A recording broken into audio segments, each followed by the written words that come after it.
From Max McCleary Field in Cincinnati, Ohio, it is game number 7 as your Xenia Scouts take on their division rivals, the Cincinnati Steam. Andrew Alix here alongside Gabe Genovesi. You'll hear from Gabe in just a moment. The Scouts, they came out big time last night, 14 runs on 18 hits as they picked up win number 2 on the season, a win that was eluding them thus far.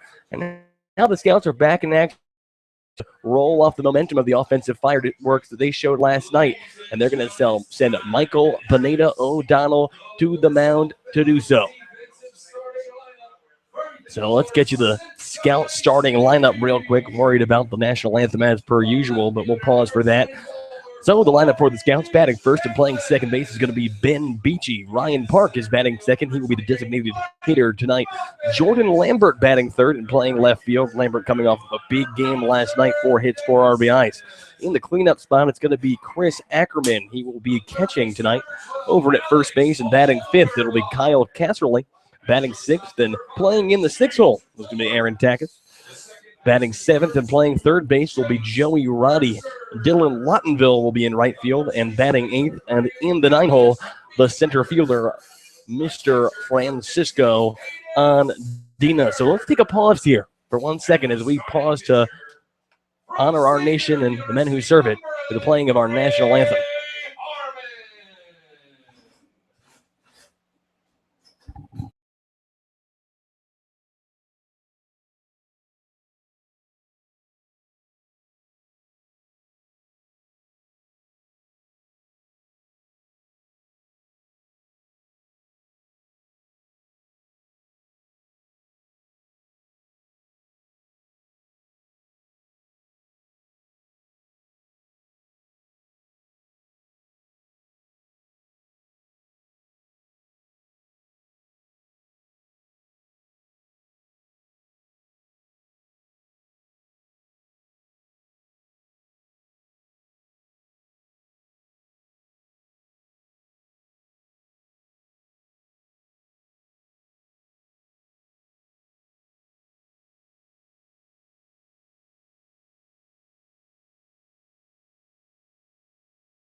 Welcome back to Max McCleary Field in Cincinnati. Andrew Alix here alongside Gabe Genovesi. We're about to get underway here as the Scouts taking on the Steam, and the starting pitcher for the Steam tonight, well, that's going to be Mr. Gray Harmon. Harmon, the lefty from the University of Cincinnati.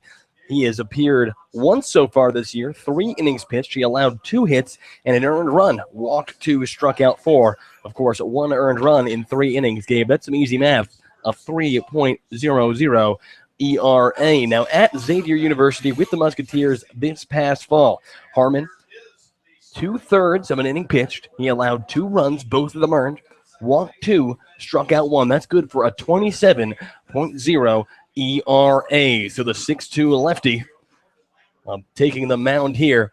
He's going to face off against Ben Beachy as we get things going in just a minute. But Gabe, what are you looking for today? What are the keys to the game for the Scouts? My number 1 key for this game would be to field like you did last night if you're the Xenia Scouts. We've seen a 4-error ball game, 2 4-error ball games, actually, I believe. And last night, no errors out in the infield or the outfield for Xenia. Tonight, the infield here in Cincinnati, a little choppy. The ball is going to take some bad bounces. You don't know what hop you're going to get. So there might be 1 or 2, but I look for the Scouts to keep the ball in front of them. And if they do that, this ball game should be a close game, especially coming off the big hit night we had last night. So for those of you who do not know, we are at Max McCleary Field in Cincinnati, Ohio, and this field a little bit different because on the right side, I believe that's 285 to right field with a very, very high, maybe 20-foot tall fence. I was going to say 30 to 40. 30-foot tall. So if you can hit a really high fly ball over to right field, that is a home run. We saw it last year with the Scouts who hit 4 home runs in a single game here. 3 of the 4 of them to that right field side. But looks like it's about time to play baseball. The Scouts in game number 7 of the year. They enter the game with a record of 2-4. The men on the other side, the Steam, enter at 3-3. So Ben Beachy steps into the box. The first pitch of this ball game. That one taken off the plate. Ball number 1. 1-0 the count to Beachy. Ben, the team leader in hits. He is 9 for 21. A 4.29 average on the year. And Ben hits that one right back at the mound. The pitcher muffs it, but picks it up, throws over to first in time. Out number 1. Mark it down as a 1-3 in your book. And the Scouts with 1 away here in the top of the first, and Ryan Park coming to the plate. And another solid piece of hitting from Beachy. If Harmon doesn't reach out and get the tip of his glove on that, that's an easy single up the middle. Good play from the pitcher, Gray Harmon, to field his position here early. And now we have Ryan Park at the plate. So the southpaw, Gray Harmon, facing off against Ryan Park now. First pitch to Park, taken off the plate. 1 ball, no strikes, 1 out here in the top of the first. Just getting underway here in Cincinnati, Ohio. Here's the 1-0. And that one, an elevator shaft pop-up, going to go out of play over the netting and into the stands. A foul ball evens up the count, of ball and a strike. Ryan Park, the league leader in on-base percentage, a 4.15. He has scored 8 runs, driven in 3. 1 extra base hit on the year. That is a double. 1-1 pitch. Breaking ball off the plate. Count moves 2-1. Park from Point Loma Nazarene. That is an NAIA program in the San Diego area. And 2-1. Just clips the outside part of the plate. A call, strike 2. Evens up the count 2-2. Park awaits now. Here's the 2-2 pitch. And that one grounded up the middle. Moving over is the second baseman. He picks it up, throws over. In time, out number 2. So mark it down as a 4-3. It was Jace Mercer making the off-balance throw over to first. And 2 up, 2 down for the Scouts here. And Jordan Lambert, a man who had about as good of a game as you can have last night. 4 hits, 4 RBIs. Lambert, he bats from the left side against the lefty. First pitch here to Jordan. And Jordan attacking first pitches we have seen many times this season. Fouls that one way out of play. 0-1 goes the count.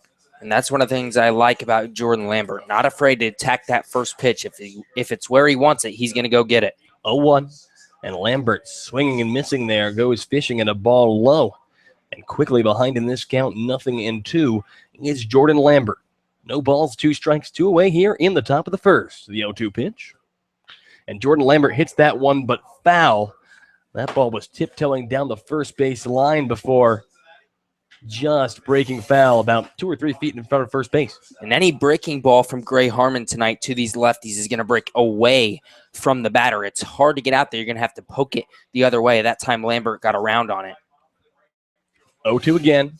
And that one hit back at the mound off the glove of Gray Harmon. And it's going to not get there in time, and the throw over to first is going to get past the glove of the first baseman, Dallas Beaver. So that ball was hit right back at Gray Harmon, but he just couldn't hold on to that one, and safe at first is Jordan Lambert. It'll be interesting to see if they rule that one a hit or an error. And they're going to give him an infield single on that one. So Jordan Lambert gets the first hit of the game.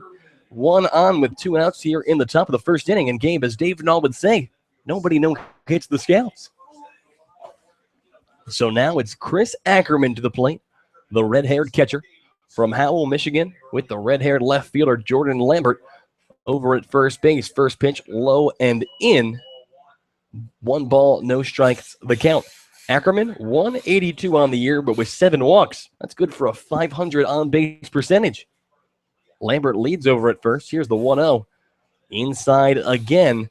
Moves the count 2 balls, no strikes. Ackerman, the catcher from Hillsdale College, a Division II program in Hillsdale, Michigan that has provided scouts of legendary lore in Xenia. We're talking guys like Ryan O'Hearn, Will Cruz, Lucas Hammerlink, Shane Armstrong, just to name a few. That pitch is hit off the base down the line. It's going to pop over the head of Alex Holderbach and head into left field. Jordan Lambert goes first to third.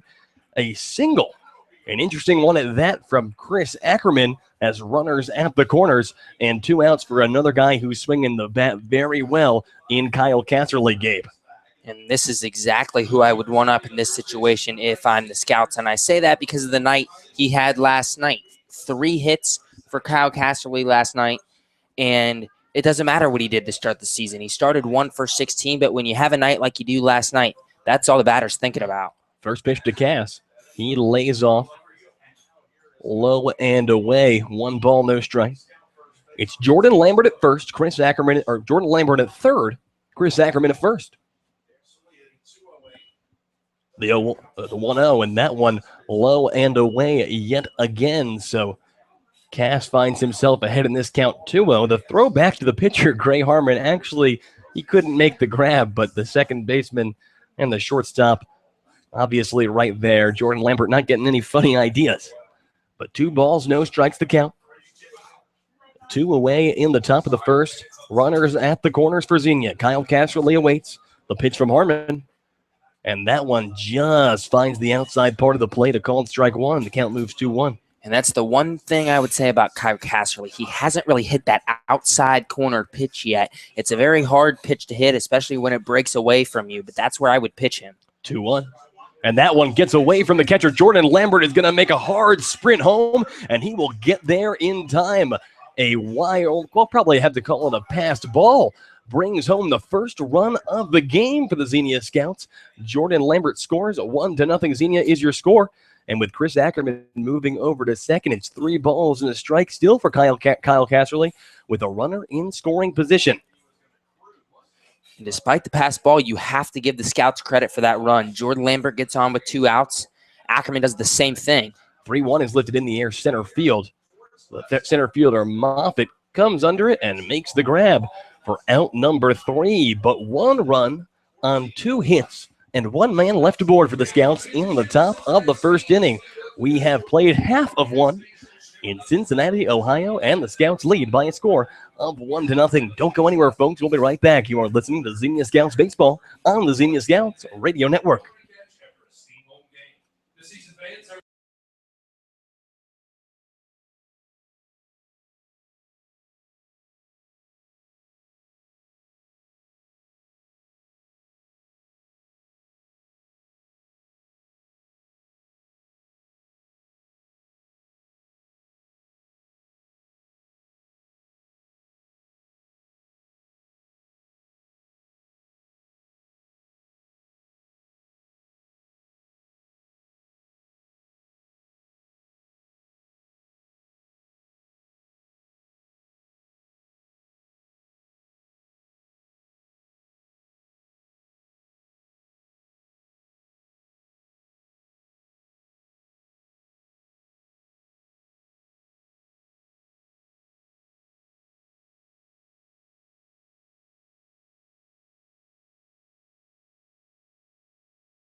Back here for the bottom of the first inning, Andrew Alix alongside Gabe Genovesi. The Scouts put up a run in the top of the first, so make it 1-0. But the steam coming to the plate for the first time, and the man on the firing line for Xenia is Michael Pineda O'Donnell. Gabe, what do we have on Mike so far this year? O'Donnell, of course, that 1 start against the Copperheads in the second game of the year. That's a loss for Pineda O'Donnell. 4 innings pitched, 7 hits allowed, 6 earned runs. He did strike out 1. And now we are set to go here in Cincinnati. So Pineda O'Donnell says his prayers, and he will step to the rubber. And the first man he will be tasked with to get out is Jace Mercer. Mercer, the second baseman from the University of Cincinnati. He bats from the left side against the righty O'Donnell. Mercer on the year, a .250 batting average, a couple of RBIs. First pitch, he shows bunt but pulls back. The delivery of fastball high and away. 1 ball, no strikes, the count. If I'm Joey Roddy at the hot corner, I am 100% playing on the grass. He's about there right now. 1-0. That one finds the upper corner of the strike zone, evens the count up, a ball and a strike. Pineda O'Donnell, the native of Pennington, New Jersey. Always good to see New Jerseyans out here in the league, being one myself. 1-1 pitch from O'Donnell now. And that one fouled straight back into the screen, so Mike's going to move ahead in this count, 1 ball, 2 strikes. Mercer from the University of Cincinnati. He played in 56 games, starting 46 of them. He had a .273 average with 29 RBIs. For the Cincinnati Bearcats, that obviously a Division I program. 1-2 pitch, swung on and missed, strike 3, drop third strike. Ackerman lays down the tag, but Michael Pineda O'Donnell gets Jace Mercer swinging for out number 1 here. And if you're Mike, Gabe, this is the start you want. This is exactly what you want if you're O'Donnell. I mentioned he only had 1 strikeout in his first time out. You get ahead of the leadoff batter here for this team, and then you throw an off-speed pitch in the dirt, and he chases.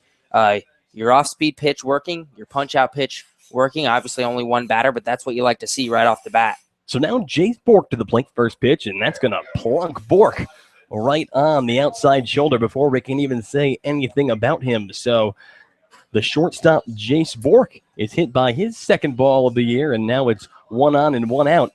And the heart of this order with a very talented guy in Dallas Beaver coming to the plate. Dallas Beaver, the first baseman from the University of Central Florida, has started this season on a tear. 13 for 26. Easy math, folks. That's a .500 batting average. An RBI, 2 RBIs, I should say, 4 doubles. He has struck out 6 times, but he hits that one under the glove of the first baseman, Kyle Casserly, and that one's going to roll into right field, rounding second and heading for third. And being given the hold-up sign was Jake Bork, but Dallas Beaver stays hot. A double off the bat of the Central Florida Knight has runners at second and third for the Cincinnati team. Still just 1 out here, Gabe. And I think the scouts and O'Donnell got a little lucky on that one. I thought the runner Bork could have easily scored from first base. Not easily. It would have been a very close play at the plate. But he already had taken his turn around third. And the second baseman, Ben Beachy, he didn't even have the ball yet. Was just getting the ball. So that would have been a very close play.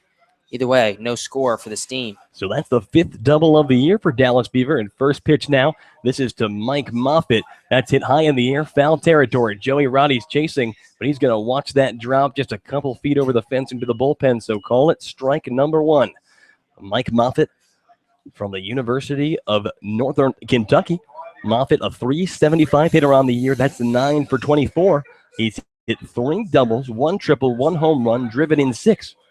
A .464 on-base percentage. Runners at second and third with 1 out here. Nothing in 1 to count. Pineda O'Donnell. He sets and delivers. Swung on and missed, strike 2. Pineda O'Donnell with the curveball there on the outside part of the plate. And Mike looking for a big out number 2 here. Ahead in the count now, Gabe. And I like that curveball from O'Donnell. There's a significant difference in speed from his fastball to his curveball. It slows down on its way to the plate, and it fools hitters. No balls, 2 strikes. Bork at third, Beaver at second. The 0-2 pitch, and that one is a grounder over towards short. Aaron Takas fields it, throws over to first in the dirt, scooped out of the dirt by Kyle Casserly. So out number 2, but coming home from third on the ground out is going to be Jake Bork. So a ground out off the bat of Mike Moffitt has tied this game up at 1 run apiece. The Steam responding here, Gabe, in the home half of the first. But a good play by Takas at short, fielded the ball on a couple hops. Definitely the right move to go to first instead of trying to get the out at home. You allow the run to score, but now there's 2 down. So Blaine Griffiths to the plate. Griffiths, the designated hitter tonight, he takes the first pitch in there for a called strike 1. It's a runner at second and 2 outs here. We are deadlocked at 1 in the bottom of the first. Griffiths, a .320 hitter on the year, 8 for 25 in RBI. 4 walks, also been hit by a pitch. The designated hitter out of Xavier. That's a Division I program here in the great city of Cincinnati. 0-1 pitch way on the outside. Evens up the count, a ball and a strike.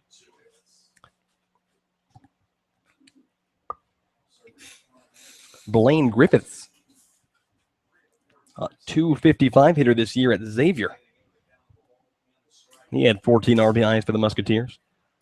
Started 24 games, appeared in 40, but he hits that one into shallow center field. The center fielder, Andina, chasing in, but Ben Beachy's going to call him off, covering a lot of ground into center field and makes the grab. So mark it down as an F6 in your books, and that's going to do it for the Cincinnati Steam here in the bottom of the first. But the Steam score 1 run on 1 hit and leave 1 man aboard. We have played one in Cincinnati, and the Scouts and the Steam all tied up at, you guessed it, 1 run apiece. Don't go anywhere, folks. We'll be right back. You are listening to Xenia Scouts Baseball on the Xenia Scouts Radio Network.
We are back here, the top of the second inning. The Scouts and the Steam all tied up at 1. Aaron Tackett to the plate, first pitch, and he hits that one into center field, high in the air, but not very deep. The center fielder, Moffitt's going to take a couple steps over it, make the grab. Out number 1, 1 pitch, 1 out. And now, with 1 away, it's going to be Joey Roddy to the plate. Roddy, the center fielder, or not the center fielder, catch that, the third baseman from the Ohio State University. Roddy, 2 for 21 on the year, did pick up his first RBI last night. That was on a bases loaded walk. First pitch to Joey, low and away, ball number 1.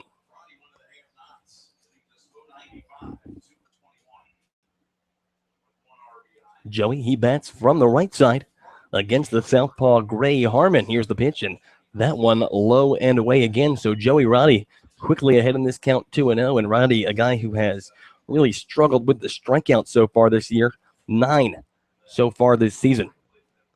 0-2 pitch, and that one finds the inside part of the plate. A called strike 1. 2 balls and a strike here with 1 out in the top of the second. 1-1 Scouts, and the Steam locked up. 2-1, and Roddy hits that one on the ground past the glove of a diving third baseman, Alex Holderback. Joey Roddy has himself a hit, and a much-needed one for the slumping third baseman from Ohio State University. Roddy setting the table to Gabe, and that's exactly what you want to see from him. That is a fantastic start to this game for Joey Roddy, something he badly needed. As you mentioned, only 2 for 21 coming into this one, and now the Scouts have their leadoff runner on in the second.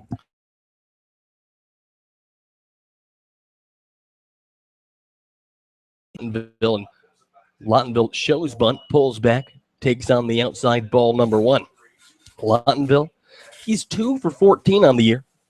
That's good for a 143 batting average. He also has himself an RBI. And Dylan hits that one into the glove of the third baseman. Joey Roddy is going to be caught in the middle of the baseline. A F5-3 double play. And that's going to do it for the Scouts in the top of the second. So that's a tough way to go down, Gabe, but no runs on 1 hit and nobody left aboard. Don't go anywhere, folks. We'll be right back. You are listening to Xenia Scouts Baseball on the Xenia Scouts Radio Network.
Michael Pineda O'Donnell back to the mound. It's inning number 2.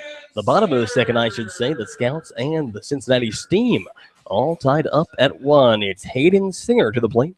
Singer, the catcher tonight from Miami University of Ohio. First pitch to Singer. That one finds the zone, a called strike 1. O'Donnell starts off with a breaking ball. And ahead in this count, 0-1 now. Singer, a .318 hitter on the year, 11 RBIs for the Miami University Red Hawk. 0-1. And curveball again, swinging and missing is Hayden Singer. And Pineda O'Donnell ahead in this count, 0-2 here to the leadoff man in the inning, Hayden Singer. That curveball really working for O'Donnell here early. Pineda O'Donnell. The 0-2 pitch, and that one's lifted high in the air to left center field. Pointing at it is Jordan Lambert, but he's called off by the center fielder Francisco Andina, who covers a lot of ground into left center field, makes the grab. Out number 1. A long out, but an out nonetheless. And Hayden Singer really getting a piece of that ball on 0-2, but no problem for Pineda O'Donnell. That's 1 away, and Alex Holder back to the plate. Andina needed every bit of his speed there to get to that ball in the gap. A good job by Francisco out there in center field, though, and just a long out for O'Donnell. So now it's Alex Holderbach to the plate. Holderbach, the third baseman from Eastern Kentucky. First pitch to Alex. That one's taken off the plate. Ball 1. Holderbach, a .308 hitter on the year. That's 8 hits for 26 at-bats. He has 3 RBIs. Only extra base hit is a double. He has walked 5 times, struck out 3. 1-0 the count. Here's the pitch. And finding the zone with the breaking ball that time, it's Pineda O'Donnell. Evens up the count, 1-1. Holderbach at the plate. Roger Dennison awaits on deck. A ball and a strike now. Pineda O'Donnell, he delivers. And that one, breaking ball again, low and away. Moves the count 2-1. Holderbach bats from the right side against the righty Pineda O'Donnell. Here's the 2-1 pitch.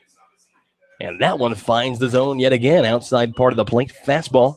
Evens up the count. 2 balls, 2 strikes with 1 out here in the home half of the second. 1-1 the score between the Scouts and the Cincinnati Steam. So 2-2 now. Here's the pitch. Ooh, and that one's going to plunk Alex Holderbach on the shoulder. He'll take his base. The second hit batter by Michael Pineda O'Donnell, and the third base runner of the game here for the Cincinnati Steam, with Roger Dennison coming to the plate. That one just got away from O'Donnell once again. I believe both the pitches that have hit batters have been fastballs. Just the release point not quite where he wanted it there, and the Steam now have their their second batter on in this inning. So Roger Dennison to the plate, and if you recognize the name, it's because he played with the Steam last year. But Dennison, the outfielder, in right field tonight for the Steam. He is 5 for 15 on. Going to be Francisco under his glove, rolling behind him, heading over to third is going to be Alex Holderbach, sliding into second. Roger Dennison, a double off the bat of Dennison, and that once again now runners at first or at second and third with 1 out for the Cincinnati Steam, who look to strike again. O'Donnell's going to have to work out of another jam here. He takes a deep breath before he gets back on the mound. So to the 9 spot in the order here with Corey Chambliss. Chambliss from Lincoln Trail College. He is hitting 143 so far this year. Holderbach at third. Roger Dennison at second. First pitch, outside part of the plate. He did not swing, and they're not going to give him a called strike there, will the home plate umpire, Clovis Lovelace. We'll see Clovis plenty of times this summer, as we did last summer. 1-0 the count here. 1 away in the bottom of the second.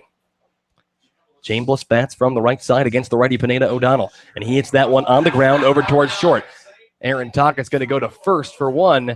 He will get him, but coming home from third is Alex Holderbach, and for the second time tonight, the Cincinnati Steam score on a ground out to short with 1 out and runners at second and third. 2-1 Cincinnati is your score. And once again, Takas made the right play. No play at the plate. He just fires over to Casserly. Nothing you can really do about it.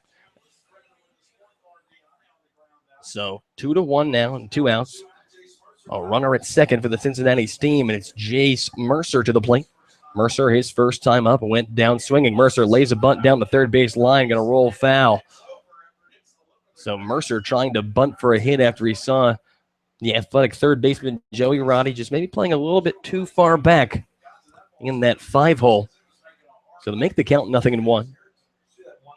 Mercer reminds me he's wearing his Cincinnati Bearcat helmet right now. So Mercer not traveling very far to play his collegiate summer baseball here. Just down the road from his home at UC. 0-1 the count. Swing and a miss. There is Jace Mercer. And Chris Ackerman dropping that ball. Perhaps got crossed up by his pitcher as he goes to have a meeting at the mound there with the pitcher, Pineda O'Donnell. It's 0-2 the count. A runner at second. 2-1 is the score here in the bottom of the second in favor of the Cincinnati Steam. So Pineda O'Donnell ahead in the count, 0-2 now. He licks his hand and looks to the catcher, Ackerman. Dennison with a decent-sized lead over at second. Anything in the outfield could score him here. The 0-2 pitch, just off the plate. Moves the count 1-2 strikes. And that's another one that was maybe a half ball out just off the outside edge there. O'Donnell getting the corners pretty well here early. So 1-2 strikes now. 2 away.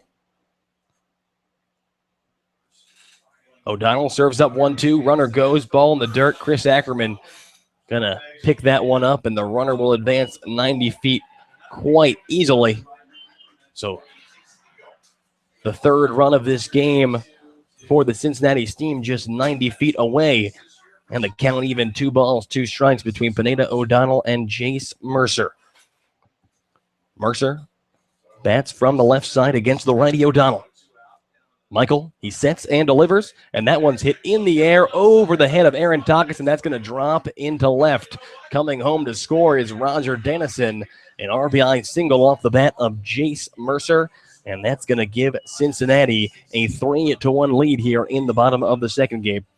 And you could tell Jordan Lambert in left field couldn't quite decide whether to dive after that one or not. Hit his glove afterwards, kind of upset, but I think it was the right play from Lambert. I don't think he would have got there. That ball would have been under his glove, and Mercer with the speed would definitely be on second, if not third.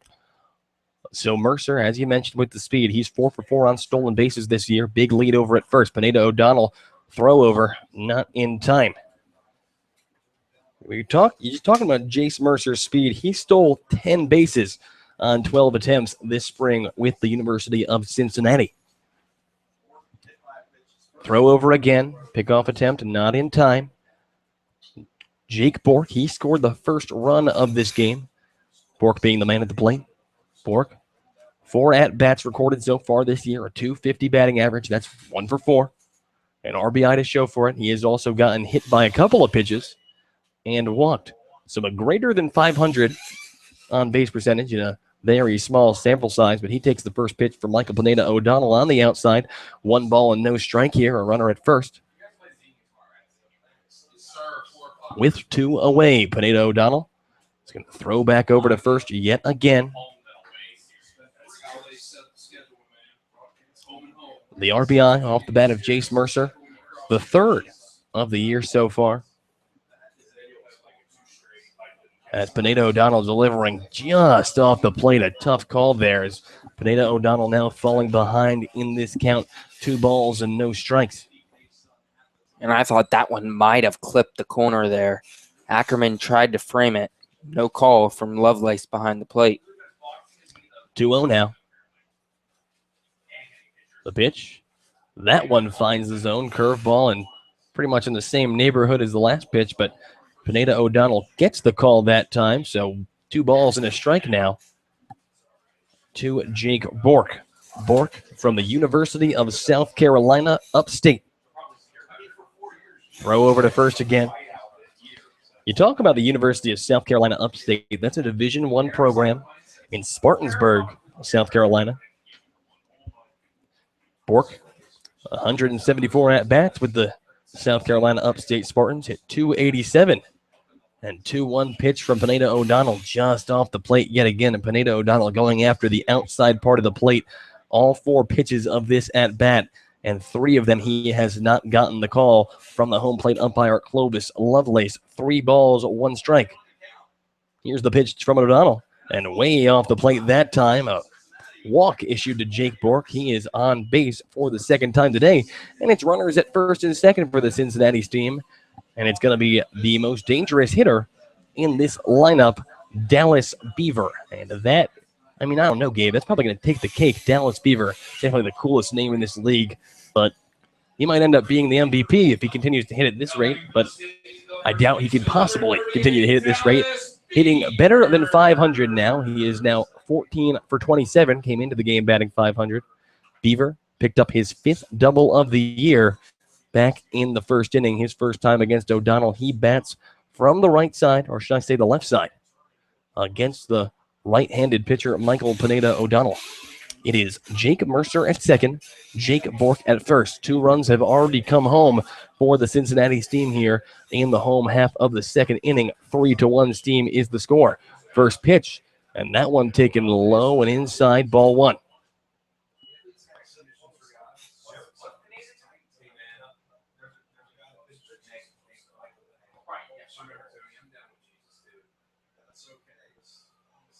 Michael Pineda O'Donnell looks to the catcher Ackerman, looks back to second. Big lead for Mercer. 1-0 pitch way off the plate. The count moves 2 balls, 1 strike. A floater really missing on the outside there, Gabe. And Mercer might be in O'Donnell's head at second base. He's really far off with his lead, just kind of dancing out there. A base hit to the outfield is going to score Mercer. He's got speed, and he's already halfway to third by the time the ball gets to plate. 2-0, and that one on the inside, going to get past the glove of Ackerman. Both runners advanced 90 feet, and Jake Mercer was looking to get in the head of Michael Pineda O'Donnell. He has done so. 3 balls, no strikes, and if I'm Michael Pineda O'Donnell, I would not even attempt to get me a crosser here. Don't give anything to this hitter, Dallas Beaver, with runners at second and third here and 2 outs. I would definitely maybe try to paint a corner, but keep this one off the plate. 3-0, inside part of the plate, a called strike 1. So 3 balls and a strike now. A good job by O'Donnell not going straight down the heart of the plate. That would be a dangerous spot here with Dallas Beaver. But that was really close to right down the middle. And on the inside part of the plate to Beaver, a lefty, I am very shocked he didn't have the green light there. 3-1. And he hits that one on the ground right to Kyle Casserly. Fields it on 1 hop. Steps on the bag. Out number 3. So the Scouts allow 2 runs in the home half of the second inning, but leave a couple stranded. 2 runs on 2 hits. And left aboard for the Cincinnati team in the bottom of the second. We have played to 3-1 Steam is the score. Don't go anywhere, folks. Plenty of baseball left to play. We'll be right back. You are listening to the Xenia Scouts Baseball on the Xenia Scouts Radio Network.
We go into inning number 3 of play. It's Andrew Alix and Gabe Genovesi at Max McCleary Field in Cincinnati, Ohio. 3-1 the score in favor of the Cincinnati team, and the Scouts coming to the plate for the 3rd time today, and coming to the plate for the 1st time today is going to be Francisco Andina.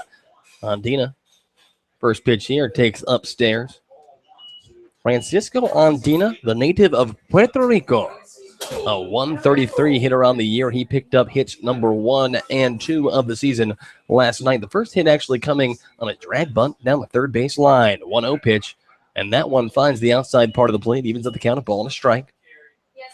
The Scouts have managed 3 hits so far tonight off Gray Harmon. Those coming off the bat of Joe Roddy, Chris Ackerman, and Jordan Lambert. Here's the pitch. Showing bunt, but pulling back is Francisco Andina. He takes way outside ball number 2. So 2 balls and a strike now to Andina. It'll be Francisco Andina, followed by Ben Beachy and Ryan Park. Here in the top of the third inning. Andina bats from the left side against the lefty pitcher. And he fouls 2-1 way out of play on the third base line. Evens up the count 2-2. Defensively for the Steam, it's Dallas Beaver at first, Jace Mercer at second, Jake Bork at short, Alex Holderback at third. As that one is hit on the ground, slow roller over towards second.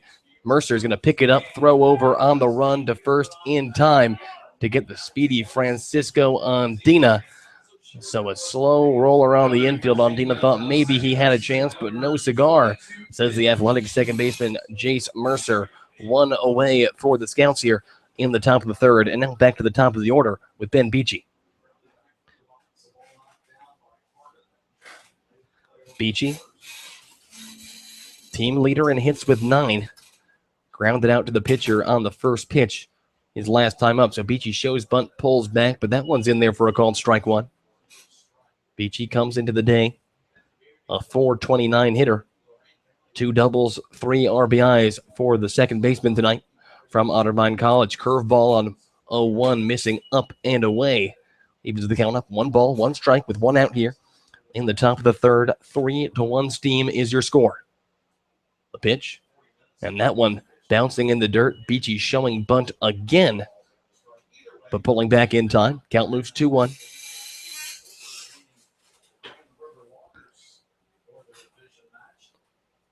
Beachy bats from the right side against the southpaw. 2-1 pitch. That one just finding the outside part of the plate. So evening up the count, 2 balls and 2 strikes is the pitcher, Gray Harmon.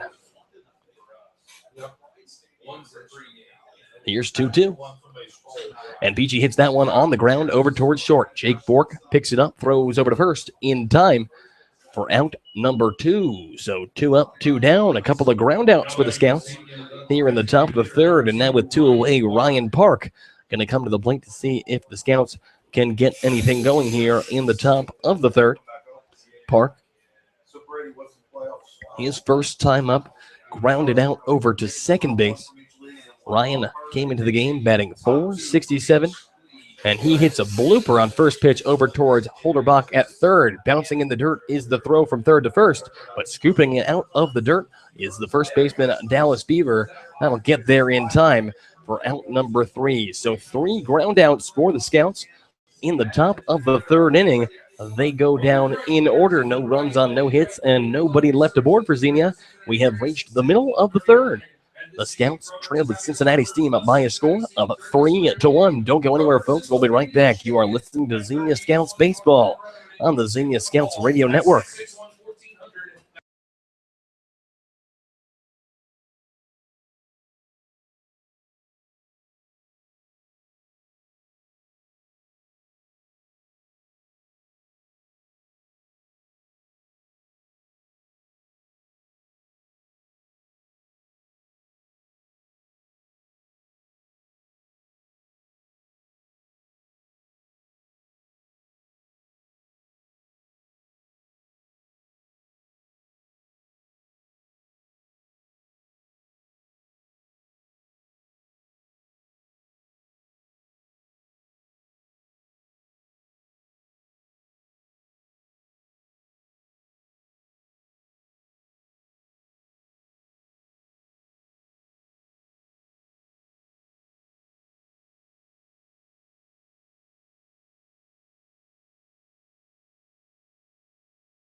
We go into the bottom of the third inning. The Scouts trailing the Cincinnati Steam by a score of 3-1. It's Michael Pineda O'Donnell out for inning number 3 of work, and he's going to face Mike Moffitt here to get things going here in the home half of the third. First pitch to Moffitt. Curveball hit hard past the glove of Joey Roddy over at third, and that one is going to roll into left field. A single, a sizzler down the third base line.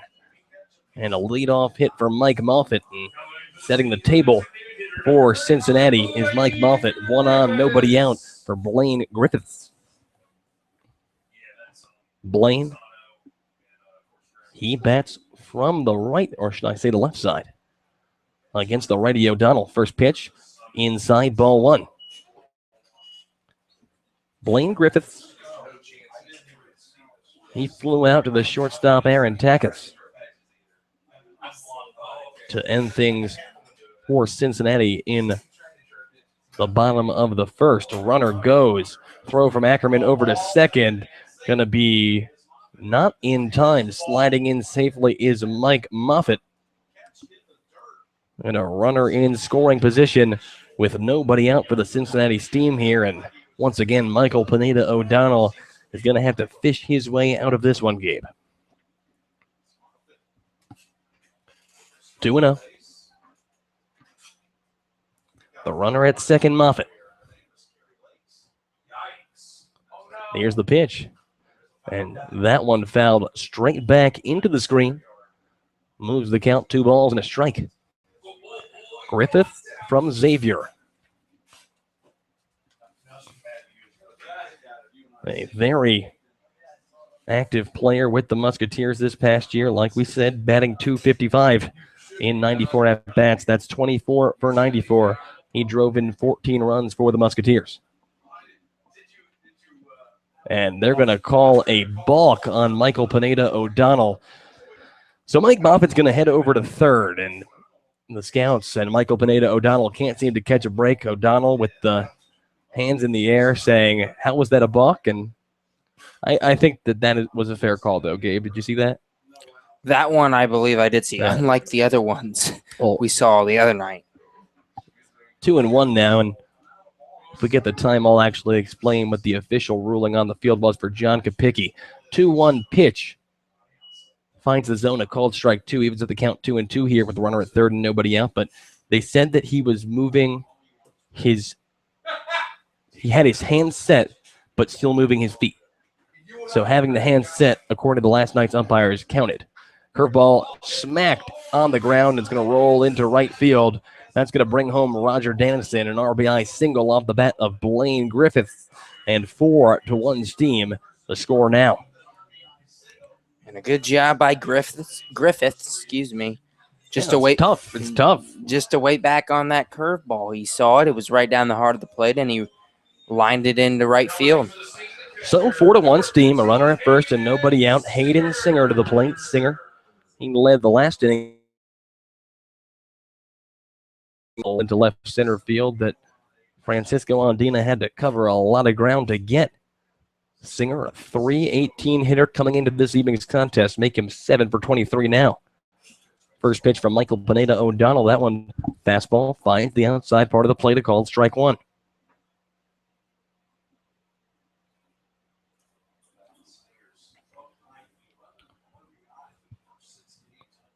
Hayden Singer from Miami of Ohio, as Michael Pineda O'Donnell throws over to first, as the runner at first, Blaine Griffiths, has a pretty big lead over there. 0-1. The pitch. That one fouled straight back into the screen. So for the second time today, Michael Pineda O'Donnell ahead in this count, 0-2 on Hayden Singer. 1 on, nobody out. 0-2 the count here. Pineda O'Donnell. Throws over to first again. Dancing over there was Blaine Griffiths.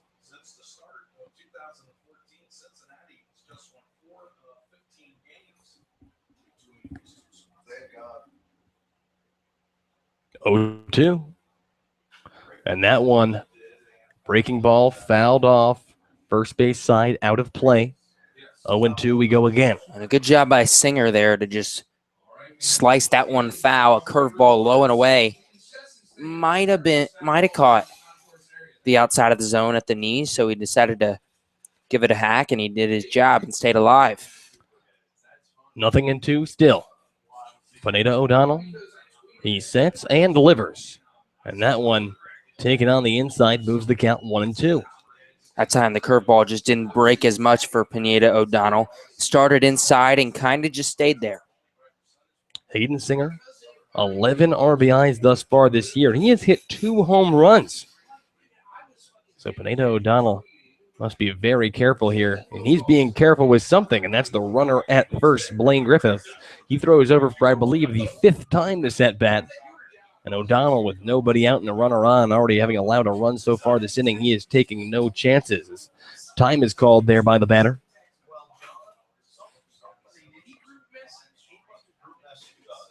A ball and 2 strikes. The pitch, and that one in the dirt on the outside. Chris Ackerman making the backhander in the dirt, and good thing, too, preventing the runner from advancing another 90 feet over to second. That's going to even up the count. 2 balls and 2 strikes here. 4-1 Cincinnati the score. A runner at first, nobody out. The 2-2 pitch, and swung on and missed. Strike 3. Michael Pineda O'Donnell gets Hayden Singer swinging for out number 1. The second strikeout for O'Donnell today, and a big first out for Pineda O'Donnell, who, in a day that it's about 86 degrees and the heat coming down, very frustrating to get behind in counts like that. He needed that one big time. Already giving up a run in this inning.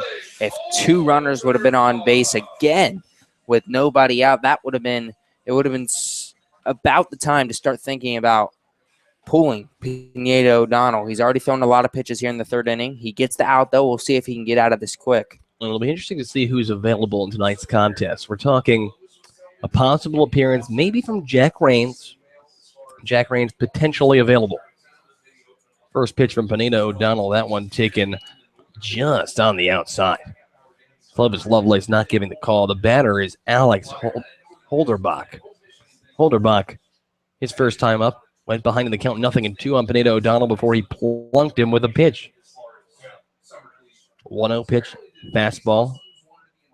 Upper outside part of the zone, a called strike. Evens up the count, 1 ball, 1 strike. Runner at first and 1 away here in the bottom of the 3rd inning. 4-1 Cincinnati is the score.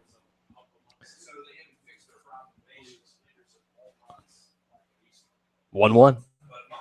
Fastball right down the heart of the plate, a called strike 2. So Pineda O'Donnell ahead in the count yet again here against the Eastern Kentucky Colonel, Alex Holderbach. 1-2. The runner at first is still Blaine Griffiths. The 1-2 pitch, swung on and missed. Strike 3. He got him again. The changeup from Michael Pineda O'Donnell, and his second strikeout in a row. And just like that, 2 away here in the bottom of the 3rd. And I love the pitch selection from pitching coach Corey Coombs over on the bench. They've seen the curveball a lot tonight. They've seen the fastball, of course. Not many changeups tonight from Pineda O'Donnell. He brought it that time, and it caught Holderbach off guard. First pitch, and that one taken up and away. The batter, Roger Dannison. Dannison smacked a double. His first time up, ended up coming around to score the 3rd run of the game for the Cincinnati Steam. That was just 1 inning ago in the bottom of the 2nd. Throw over from Michael Pineda O'Donnell. Not going to get there in time. Dannison, the right fielder from Xavier, batting a little bit over .333 now. He's now 6 for 16 on the year. Is the Xavier Musketeer. Another throw-over attempt. We'll see Roger Dannison this year. He got 37 at-bats for the Musketeers, hit .270, 4 RBIs. Here's the pitch, and that one is hit sky-high, foul territory, third base side. Joey Roddy tracks over. He's going to get called off by the shortstop, Aaron Takis, who's going to make the grab in foul territory for out number 3. So a shaky start for Michael Pineda O'Donnell in the home half of the 3rd. He allows 1 run on a couple of hits and leaves 1 aboard of the Cincinnati Steam. We have played 3 innings of baseball in Cincinnati. The score 4-1 Steam. Gabe Genovesi is going to bring you the 4th, 5th, and 6th. And I'll be standing idly by right here, giving some commentary here and there. Don't go anywhere, folks. We'll be right back. You are listening to Xenia Scouts Baseball on the Xenia Scouts Radio Network.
Back here for the top of the 4th inning in Cincinnati, Ohio at Max McClary Field.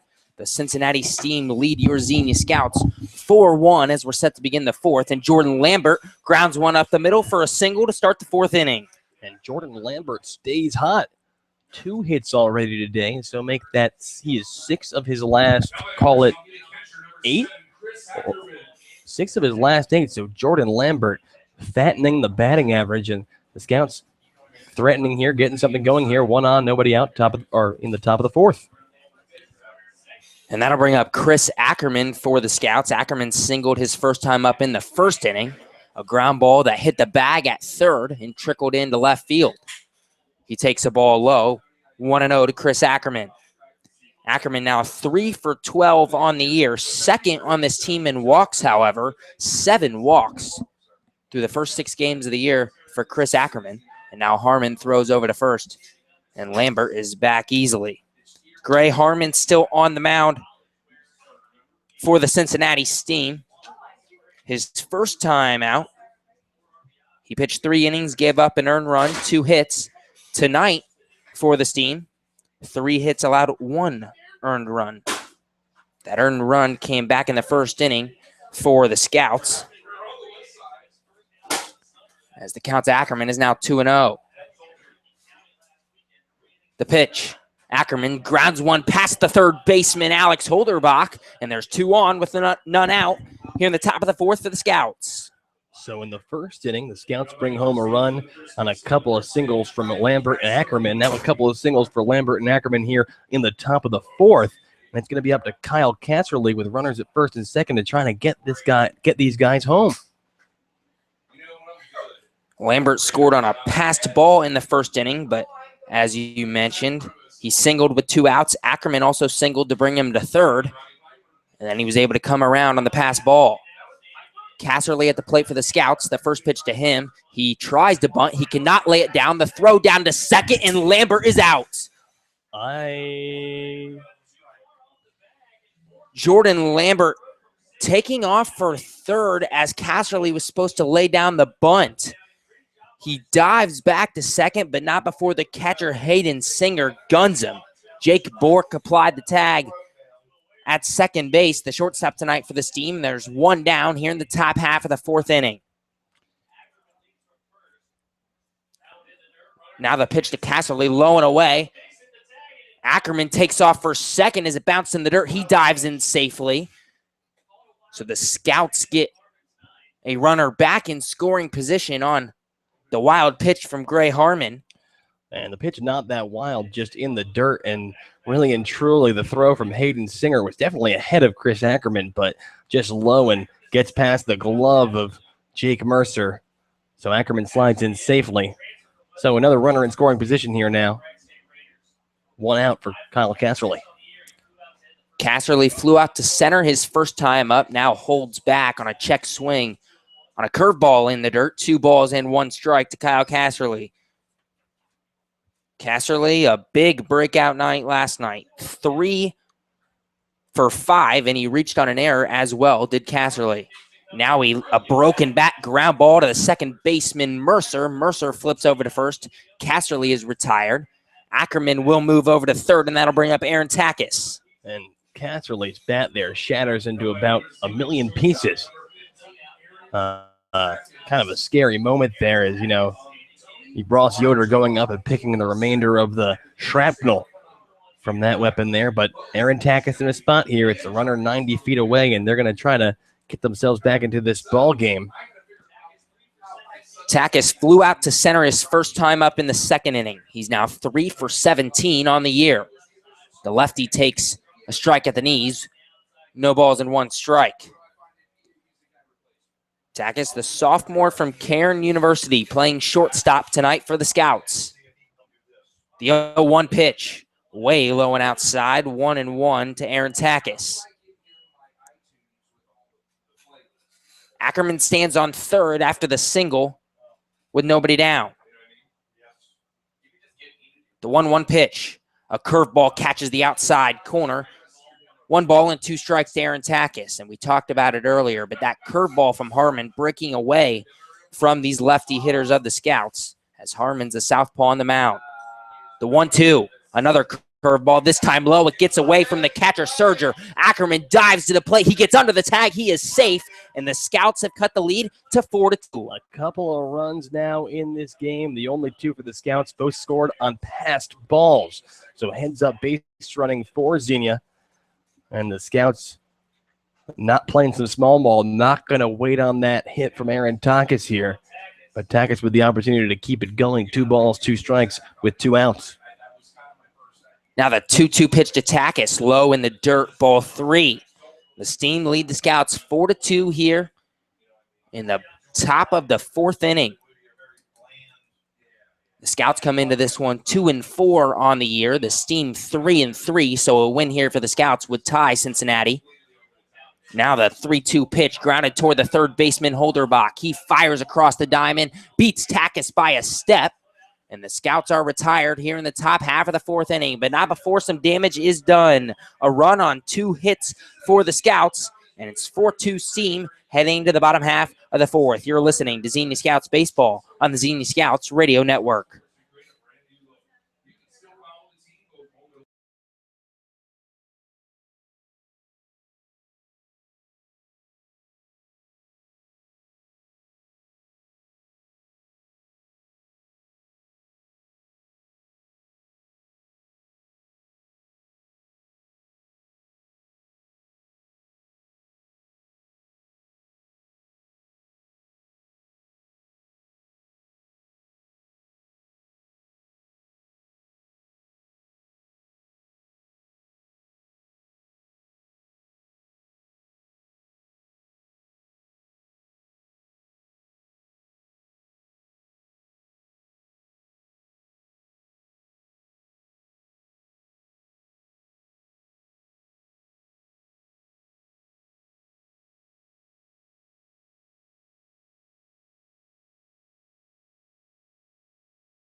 Heading to the bottom of the 4th here at Max McClary Field in Cincinnati, Ohio, the Cincinnati Steam with a 4-2 lead over the Xenia Scouts as we head to the bottom half of the 4th inning. It'll be the 9-1-2 batters for the Steam here in the 4th. Corey Chambliss will lead it off for the Steam. Chambliss grounded out to the shortstop Takis in the 2nd inning. It was an RBI ground out, though. And now he flies one toward deep center field. Ondina chasing and makes the grab a couple feet in front of the warning track. Francisco Ondina showing off the speed in center once again. And there's 1 down here in the bottom of the 4th. And Ondina covering all kinds of ground. A good read on the ball, folks. And let me tell you, he was absolutely flying when he got that ball, making the catch on the run. Any more of a delayed reaction, that ball might have dropped at the warning track. And now to bring up the leadoff batter, Jace Mercer for the Steam. Mercer struck out in the first inning, an RBI single in the second. The first pitch, low and away for ball one. Jace Mercer will be a sophomore at Cincinnati. Now the pitch to Mercer, a changeup just high, 2 balls and no strikes. Mercer, in a game against Memphis this past season for Cincinnati, as the 2-0 pitch comes in from O'Donnell, catches the outside corner 2-1, tied the American Athletic Conference record with 6 RBIs in one game. Did Mercer. That was in the season finale against Memphis. Now the 2-1 pitch, low and inside to Jace Mercer, 3 balls and 1 strike.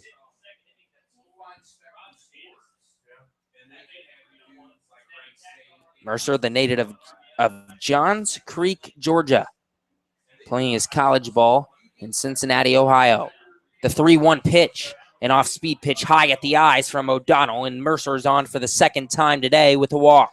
And if you're Michael Pineda O'Donnell, I don't know if that's the guy that you want to walk. All the speed on the base pass that Jace Mercer has, and you saw that Mercer was just giving O'Donnell fits over at first back in the home half of the second.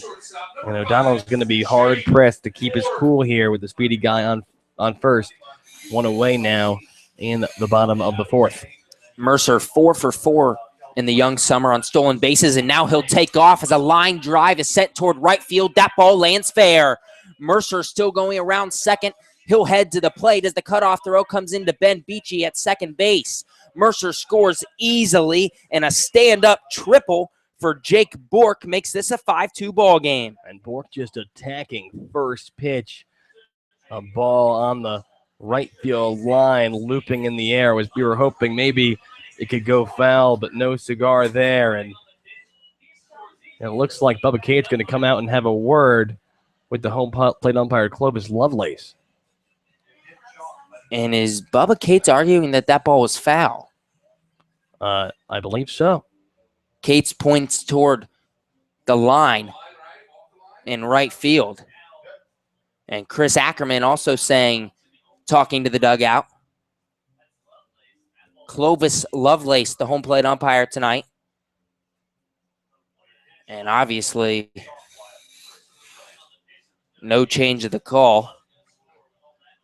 Lovelace dusts off the plate, and we're going to get back to work here in the bottom of the fourth. The first extra base hit of the year from Jake Bork is a triple down the line that scores Jace Mercer. And it's 5-2 Steam here in the bottom half of the fourth inning. Now the first pitch to Dallas Beaver is low and away for ball one. Beaver 1 for 2 tonight, a double in the first inning, a ground out to the first baseman Casserly in the second. The 1-0 pitch off the outside edge, 2 balls and no strikes. Dallas Beaver, the most dangerous hitter in this Cincinnati Steam lineup, leads the team with 4 doubles. Now 14 hits on the year leads the team. And he's batting .500, 14 for 28. And now he grounds one towards Casserly. A diving stop made by Cass. He flips over to O'Donnell, who taps on first base. The run scores from third and Jake Bork. So an RBI ground out for Dallas Beaver. And it's 6-2 Steam.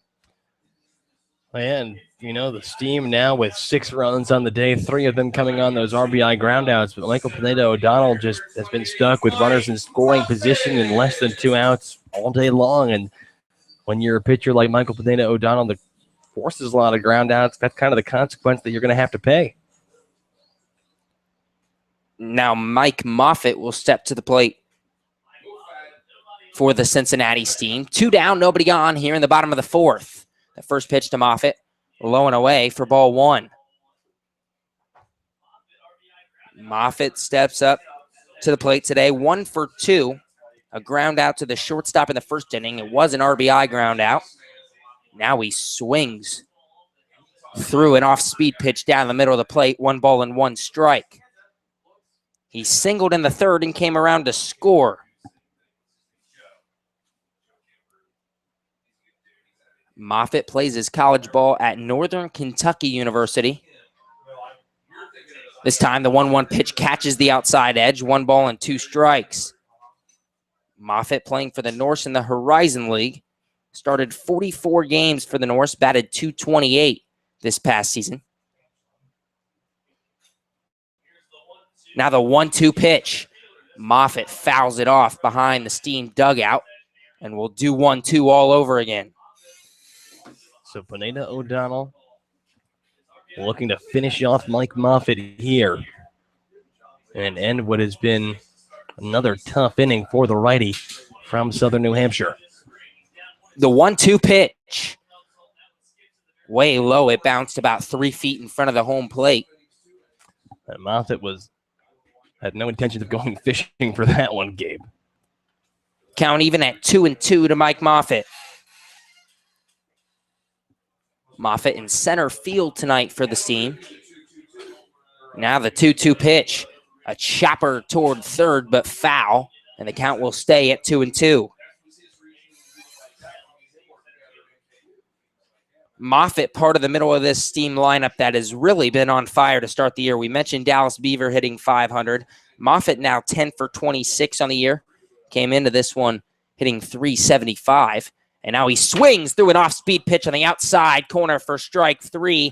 Michael Pineda O'Donnell has his 4th strikeout of the day, but the Steam do damage once again. 2 runs here in the bottom of the 4th for the Cincinnati Steam extends the lead to 6-2 heading to the 5th. You're listening to Xenia Scouts Baseball on the Xenia Scouts Radio Network.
Heading to the top of the 5th at Max McClary Field in Cincinnati, Ohio. A 6-2 Cincinnati Steam lead over the Xenia Scouts as we head to the top half of the 5th inning.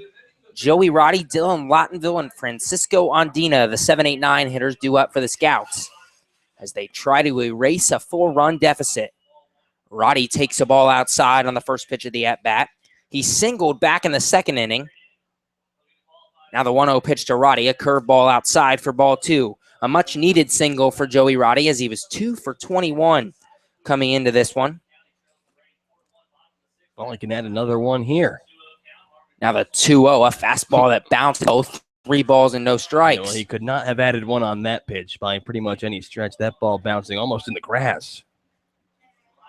Roddy, the redshirt freshman from Ohio State. The 3-0 pitch. The get-me-over fastball does just that. 3 balls and 1 strike to Joey Roddy.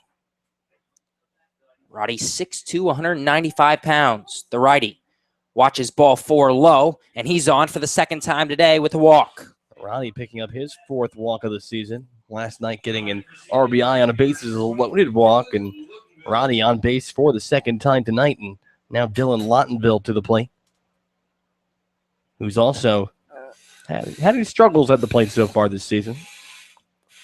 Lottenville lined out into a double play his first time up in the 2nd inning, and now he watches a fastball on the outside edge for strike 1. You mentioned his struggles. He's now 2 for 15 on the year. Now Harmon throws over to first. Joey Roddy dives back safely. A 6-2 Cincinnati Steam lead over the Xenia Scouts here in the top of the 5th.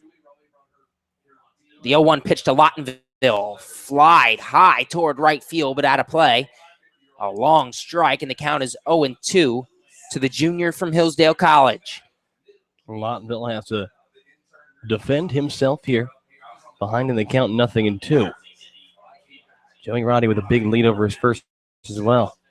The 0-2 delivery from Harmon, a curveball, flared out to right field, and that ball's going to land foul.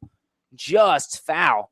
And the count will stay at 0-2. That was one of those balls where you had a feeling it was going to land despite being hit weakly. The question was it going to be fair or foul? And unfortunately for Lottenville, it was about 2 feet foul. Yeah, indeed. No one was getting to that one, and it's really hard to, tell right off the bat there. But Lottenville does nothing else if not stay alive in this count. 0-2 here, coming again. The 0-2 pitch. This time he fouls it off behind the plate, and we will do 0-2 all over again. The Steam coming into this one 3-3 through the first 6 games in the Great Lakes League. The Scouts 2-4, trying to tie up the Steam in the Southern standings as Lottenville swings through a curveball at the knees. He strikes out for the 7th time this year, and there's 1 down here in the top of the 5th for the Scouts. Just the first strikeout of the game for Gray Harmon here, and now his 5th inning of work. But Harmon, nonetheless, pitching decently well so far. The Scouts have been able to get hits here and there. 4 of the 6 coming off of the bat of Jordan Lambert and Chris Ackerman. Francisco Andina, the 9-hole hitter for the Scouts tonight, takes a ball above his head, 1-0. He grounded out to the second baseman Mercer in the 3rd inning. The 1-0 catches the outside edge on Andina. 1 ball and 1 strike. Francisco Andina 2 for 16 on the year now, but 8 walks for Francisco Andina. His on-base percentage at .435 coming into this one. And now Harmon throws over to first. Roddy dives back safely. Joey Roddy, no stolen base attempts thus far this year. Well, I would look for that to change at some point this season. He's got untapped potential on the base path. At 6'2", 195 pounds, I'm pretty sure my partner was showing some sarcasm there as Andina grounds one through the hole between third and short. Bobbled in left field, Roddy taking off for third. The throw, Roddy dives in safely. Andina moves to second on a little error there from Chambliss in left field. And runners on second and third here with 1 down for the Scouts. And Joey Roddy out there like a wild bull on the base paths, and he notices that the left fielder Chambliss just couldn't get a hold of that one, and he shifts it into second gear, sliding almost over the base. Safe at third is Joey Roddy. Francisco Andina over at second, and now the most successful hitter in this Scouts lineup thus far, Ben Beachy to the plate with a couple of runners in scoring position and just 1 out. The Steam leading the Scouts 6-2 here in the top of the 5th. Beachy steps up to the plate 0 for 2 today. But as my partner mentioned, a .429 batting average coming into this one. He shows bunt, pulls it back as a fastball is outside for ball 1. And if you're Joey Roddy over at third, be wary of the fact that the Scouts' only 2 runs of this game have scored on passed balls. You got to be able to make a quick decision of whether it's going to be your move to go or to stay if the ball gets past the catcher. Beachy leads the Scouts team with 8 RBIs thus far. The 1-0 pitch, a curveball drops in there at the belt. 1 ball and 1 strike to Ben Beachy, the sophomore from Otterbein College. Beachy at Otterbein this past season hit .298 with runners in scoring position. Andina on second, Roddy on third for the Scouts. The 1-1 pitch to Beachy. Skied high into center field. The center fielder, Moffitt, will settle under it. Roddy is going to tag up from third. The throw to the plate is wide. Roddy is safe. Andina moves to third, and it's a 6-3 Steam lead with 2 outs here in the 5th. And it may have been a good thing that that throw was offline, or else it would have been a very close play at the plate for Joey Roddy. But no matter, the throw about 5 or maybe 2 or 3 yards, I'll say, to the left of home plate. Joey Roddy walks in easily, and now with 2 outs, an opportunity to tack on one more for Ryan Park. Park batting from the right side, takes a strike on the outside edge. Ryan Park leads the league in on base percentage at .600, was 7 for 15 coming into today, along with 4 walks. Now the 0-1 pitch. It gets away from the catcher Singer. Andina scores from third. The 3rd run of the game for the Scouts on passed balls, and it's 6-4 Steam with 2 down here in the 5th. And just like we touched on earlier, if you're over at third, this pitcher, Gray Harmon, who has done a good job of, minimizing hits, nonetheless has put a lot of balls in the dirt, and the catcher Singer has just not been able to get in front of them. So now that's 3 runs that come home on the pass ball, 6-4 the score now, and the Scouts just in a game of punch-counterpunch with the Cincinnati Steam. The 1-1 to Park, grounded toward the middle. The play is made by Bork at short, and Park is retired on a 6-3 ground out, 2 unearned runs given up by Gray Harmon here in the top of the 5th inning makes it 6-4 Steam as we head to the bottom half of the 5th. You're listening to Xenia Scouts Baseball on the Xenia Scouts Radio Network.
(6-4) the Cincinnati Steam lead over the Xenia Scouts as we head to the bottom of the 5th here at Max McCleary Field in Cincinnati, Ohio.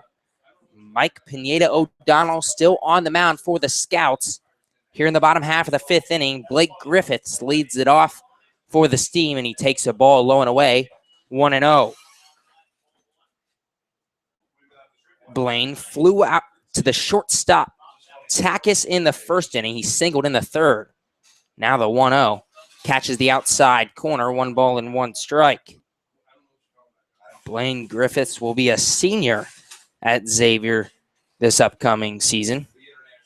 Hit .255 for the Musketeers this past season. Now he lines one into left field for a base hit. Jordan Lambert quickly throws that ball in, and a leadoff single for Blaine Griffiths here in the 5th. And Griffiths connecting for the 2nd time tonight, an RBI single back in the 3rd. His first hit, and now Michael Pineda O'Donnell works with runners on base and nobody out for yet another time here in what is his 5th inning of work. The first pitch to Hayden Singer is right down the middle for strike 1.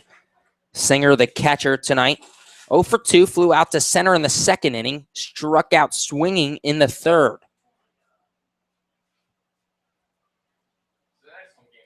Singer, the righty, 6'1", 210 pounds from Miami of Ohio. The curveball misses just off the inside part of the plate.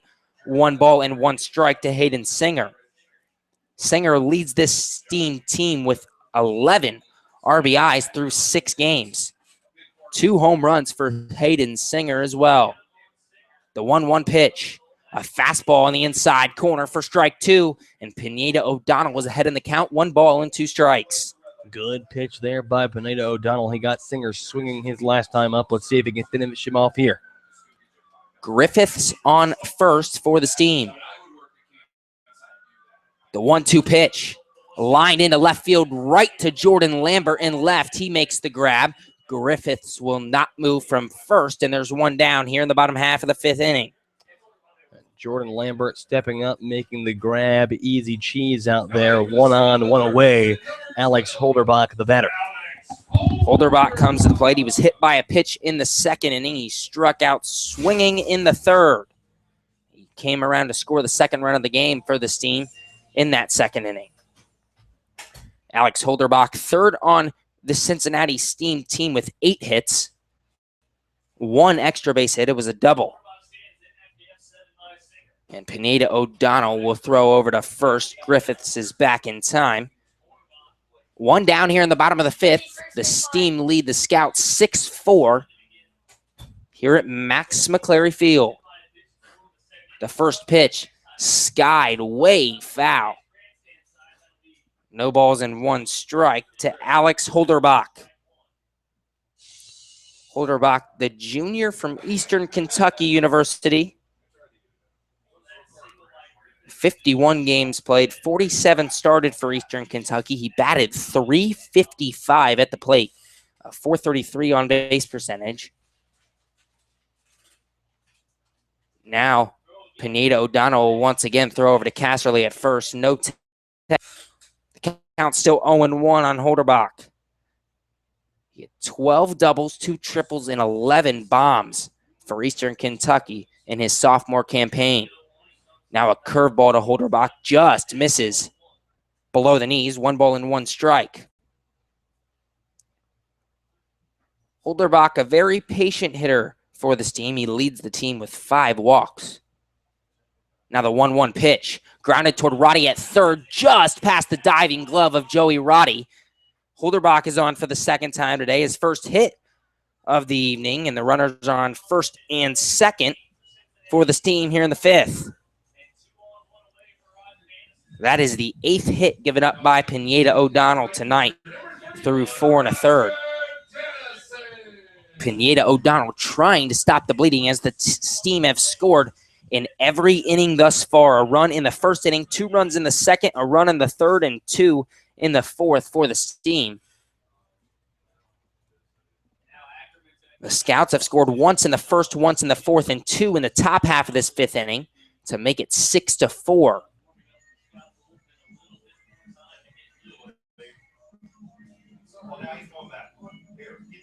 And now Bubba Cates will come out to the mound to talk to Pineda O'Donnell. Question is he going to make a move? The infield will come in for the Scouts as well to the mound. And I don't believe the reigning manager of the year here in the Great Lakes League, Bubba Cates, is going to make a move. Talking to his infield, talking to Mike on the mound.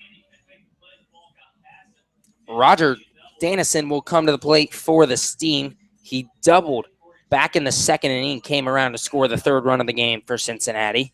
He flew out to the shortstop Takis in foul territory in the 3rd. No move made by Bubba Cates. Pineda O'Donnell will stay on the mound. Dannison came into this game batting .333, 5 for 15 on the air. As my partner Andrew Alex comes back into the broadcast booth, he thought you all would love to see his face. I'd like to see my face. I thought you guys might like it too. O'Donnell turns back to second. Diving back is Blaine Griffiths, but nobody's there for the Scouts. Griffiths on second, Holderbach on first for the Steam. The first pitch to Dannison is below the knees for ball 1.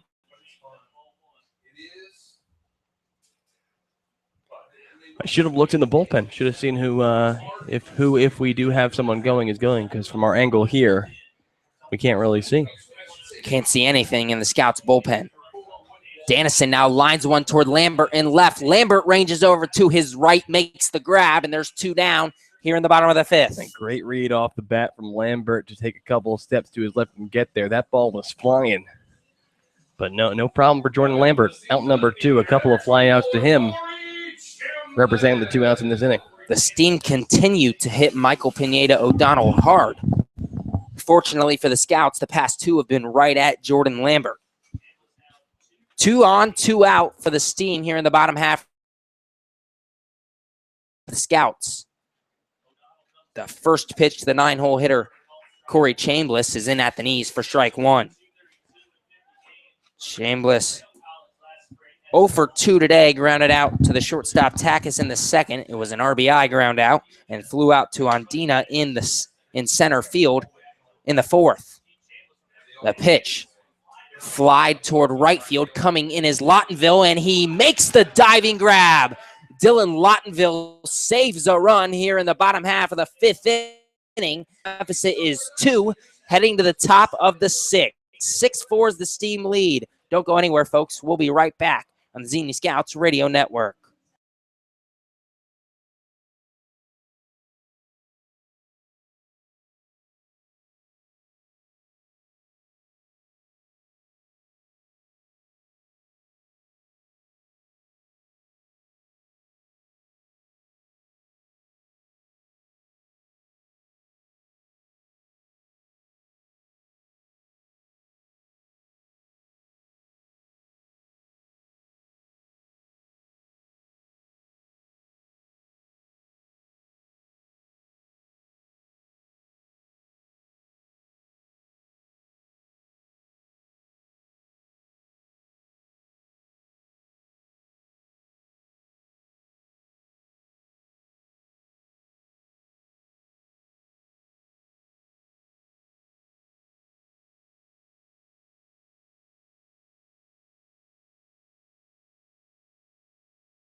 Heading to the top of the 6th at Max McCleary Field in Cincinnati, Ohio. A 6-4 Cincinnati Steam lead over the Xenia Scouts as we head to the top half of the 6th inning. Gray Harmon's day is done for the Scouts. 5 innings pitched, 6 hits, 4 runs, only 2 earned runs given up by Harmon. He walked 1 and he struck out 1. The new pitcher for the Steam will be Connor Seglars. Seglars has pitched in 3 games for the Steam, 3 1/3 innings pitched. He's given up 7 hits, 4 runs, 3 of them earned.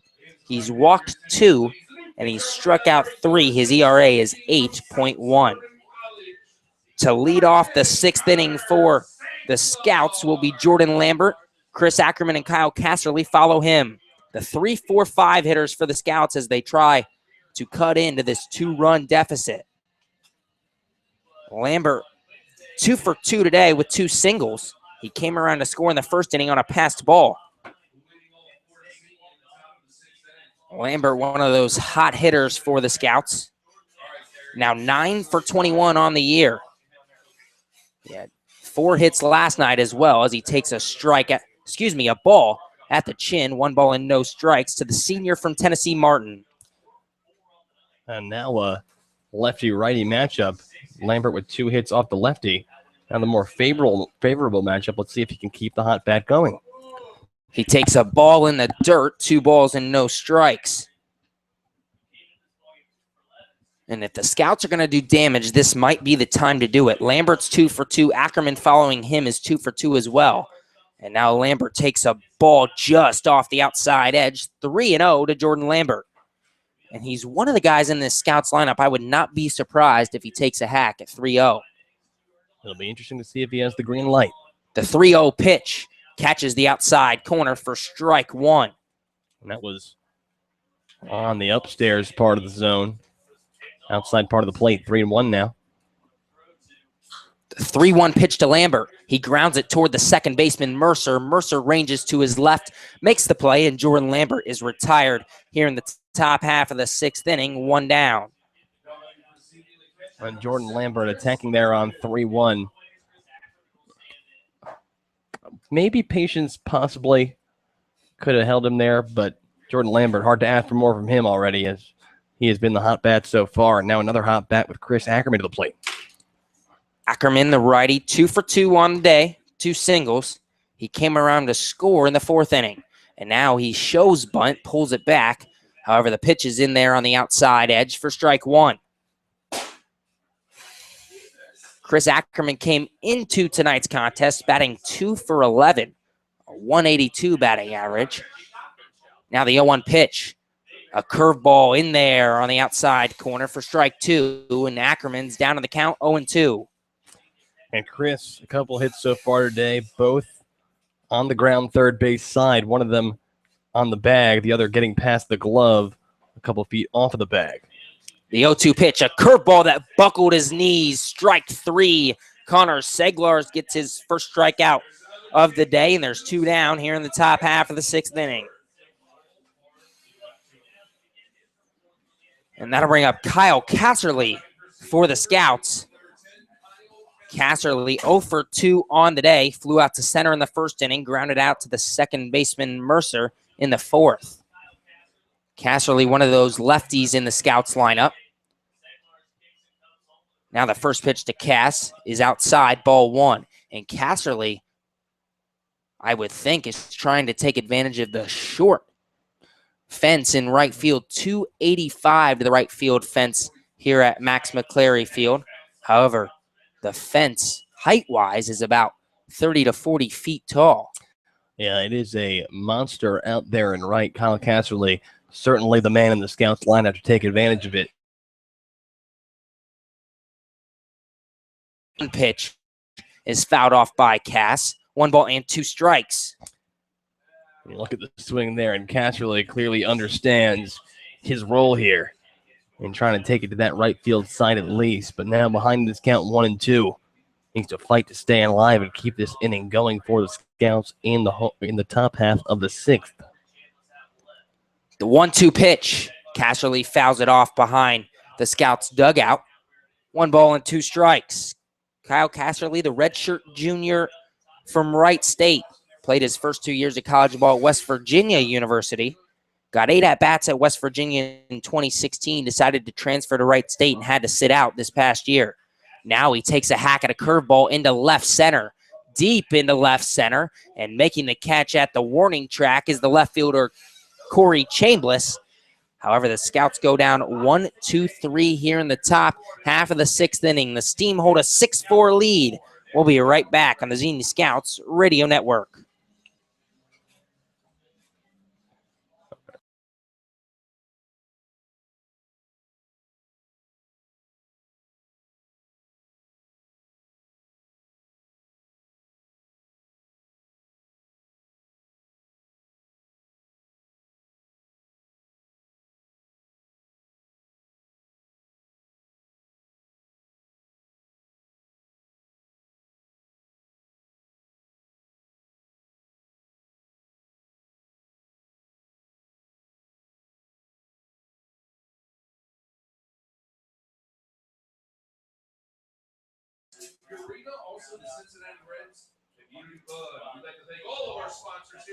Back here at Max McClary Field in Cincinnati, Ohio, a 6-4 lead for the Cincinnati Steam over the Xenia Scouts as we head to the bottom half of the 6th inning. And I believe Andrew Alix has an out-of-town scoreboard update for you. And that we do. The out-of-town scoreboard presented by Snap Fitness. Snap Fitness, the official 24/7 gym destination of your Xenia Scouts. It's the bottom of the 7th in Lorain County, Ohio, and the Ironmen lead the Licking County Settlers by a score of 5-2. Bottom 8 in Richmond, and the Galleon Graders leading the first place Richmond Jazz by a score of 4-1. Top of the 6th in Irish Hills, Michigan. It's the Lake Erie Monarchs 5, the Irish Hills Leprechauns 3. The Lima Locos and the Grand Lake Mariners are all locked up at 1 run apiece. That's in the bottom of the 8th in Lima. In the bottom of the 4th in Muskegon, the Clippers trail by a score of 7-3, and the Southern Ohio Copperheads lead the Hamilton Joes 3-0. That is in the top of the 6th. Now back to Gabe Genovesi with the bottom of the 6th.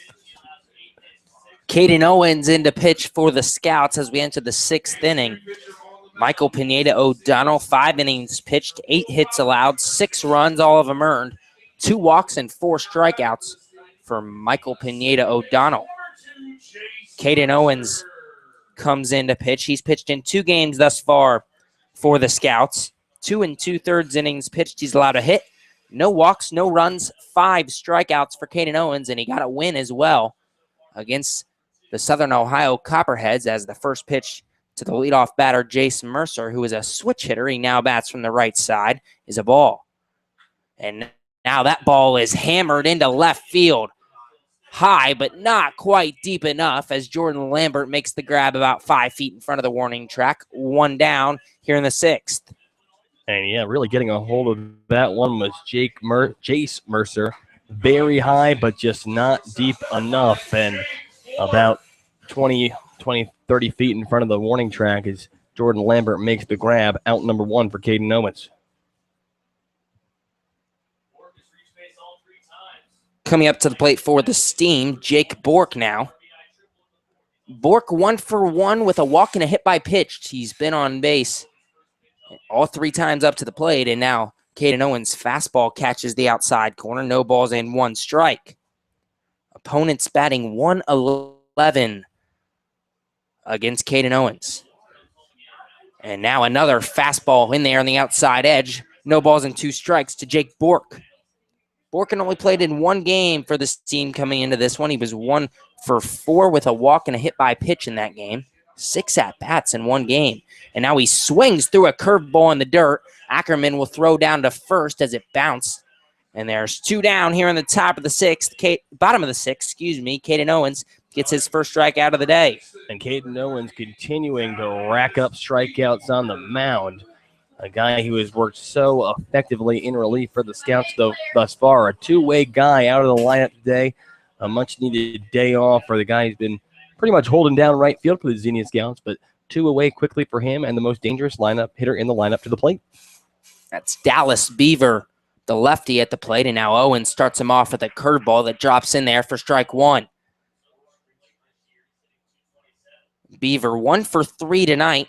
A double in the first inning, a ground out to first in the 2nd and the 4th. And now he chops one towards first once again, but foul, and Caden Owens is ahead in the count. No balls and 2 strikes. The ground out to first in the 4th inning was an RBI for Dallas Beaver. His 3rd RBI of the year. 6-4, the Steam lead over the Scouts here in the bottom half of the 6th inning.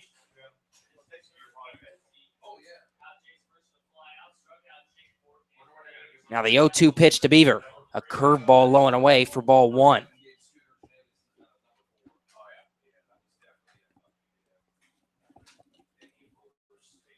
Owens, the lefty.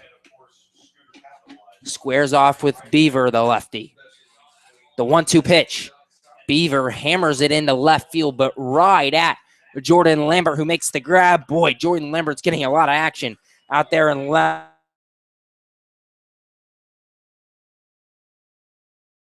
1-2-3, bottom of the 6th. 6-4 is the Steam lead as we head to the top of the 7th. Andrew Alix will carry you the rest of the way home. You're listening to Xenia Scouts Baseball on the Xenia Scouts Radio Network.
To the top of the 7th inning we go. It's Andrew Alix alongside Gabe Genovesi here in Cincinnati, Ohio. The score, the Cincinnati Steam 6, the Xenia Scouts 4.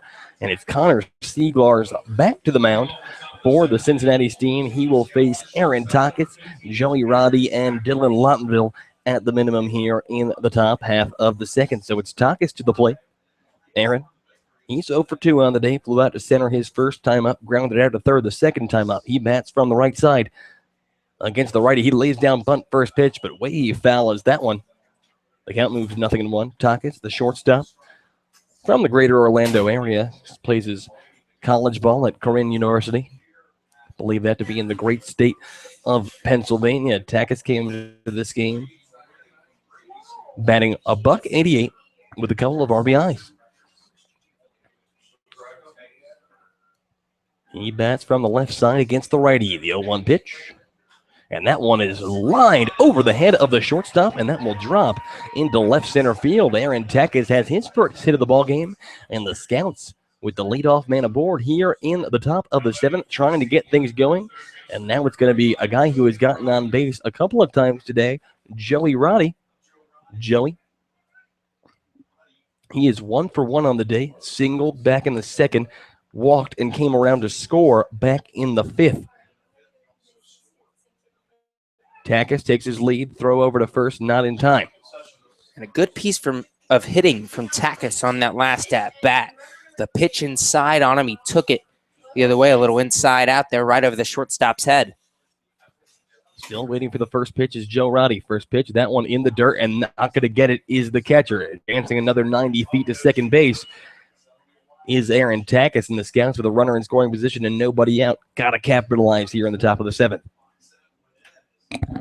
Takis, decent speed at second base. It'll be interesting to see if he gets waved around, if Roddy can come through with a base hit here. So the Scouts have advanced all kinds of ways on pass balls today. 2 of their 4 runs have come home there. Check that, 3 of their 4 runs. Curveball, that one taken upstairs. Ball number 2. 2 balls, no strikes, with nobody out here in the top of the 7th. The runner on second, Aaron Takis. The score, 6-4 in favor of the Cincinnati Steam. So Joey Roddy from the right side against the righty. He awaits the 2-0 pitch. Here it comes.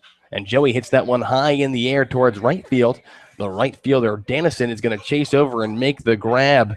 He may have misread that one. He was standing a little bit deeper in right field, had to take a couple steps forward, but he ultimately makes the grab out number 1. So Aaron Takis is going to have to stay put, mark it down as an F9 for Joey Roddy. Now Dylan Lottenville to the plate. Dylan is 0 for 2 on the day. Grounded out or flew out.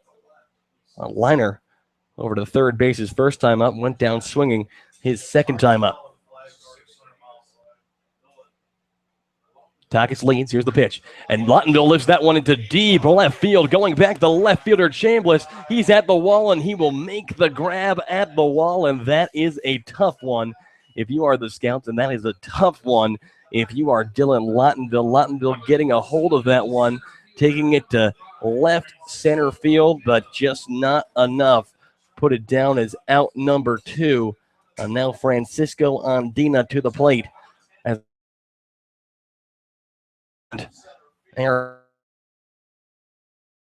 And that was clobbered to deep left field. That ball missed by about 2 or 3 feet from going over the wall. Maybe not even that. That ball was caught right up against the wall there in deep left field. Lottenville a little frustrated as he ran to the bench, but there's nothing you can do about it now. First pitch to Andina, left field.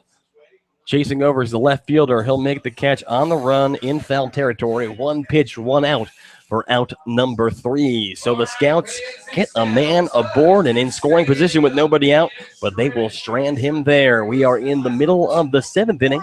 The Xenia Scouts trailing the Cincinnati Steam by a score of 6-4. Don't go anywhere, folks. We'll be right back. You are listening to Xenia Scouts Baseball on the Xenia Scouts Radio Network.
And we are back here for the home half of the 7th inning. Andrew Alix alongside Gabe Genovesi. The Scouts trailing the Cincinnati Steam by a score of 6-4. And it's Caden Owens out for his 2nd inning of work in relief. He sent the Steam down 1-2-3.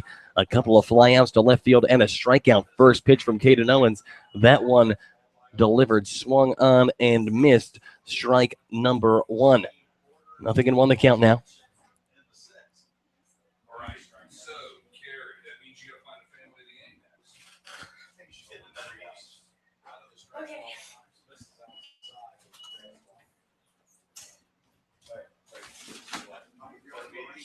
A ball and a strike.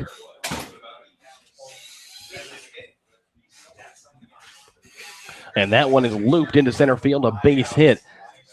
So Mike Moffitt gives the Steam their first hit off of Caden Owens. And 1 on, nobody out.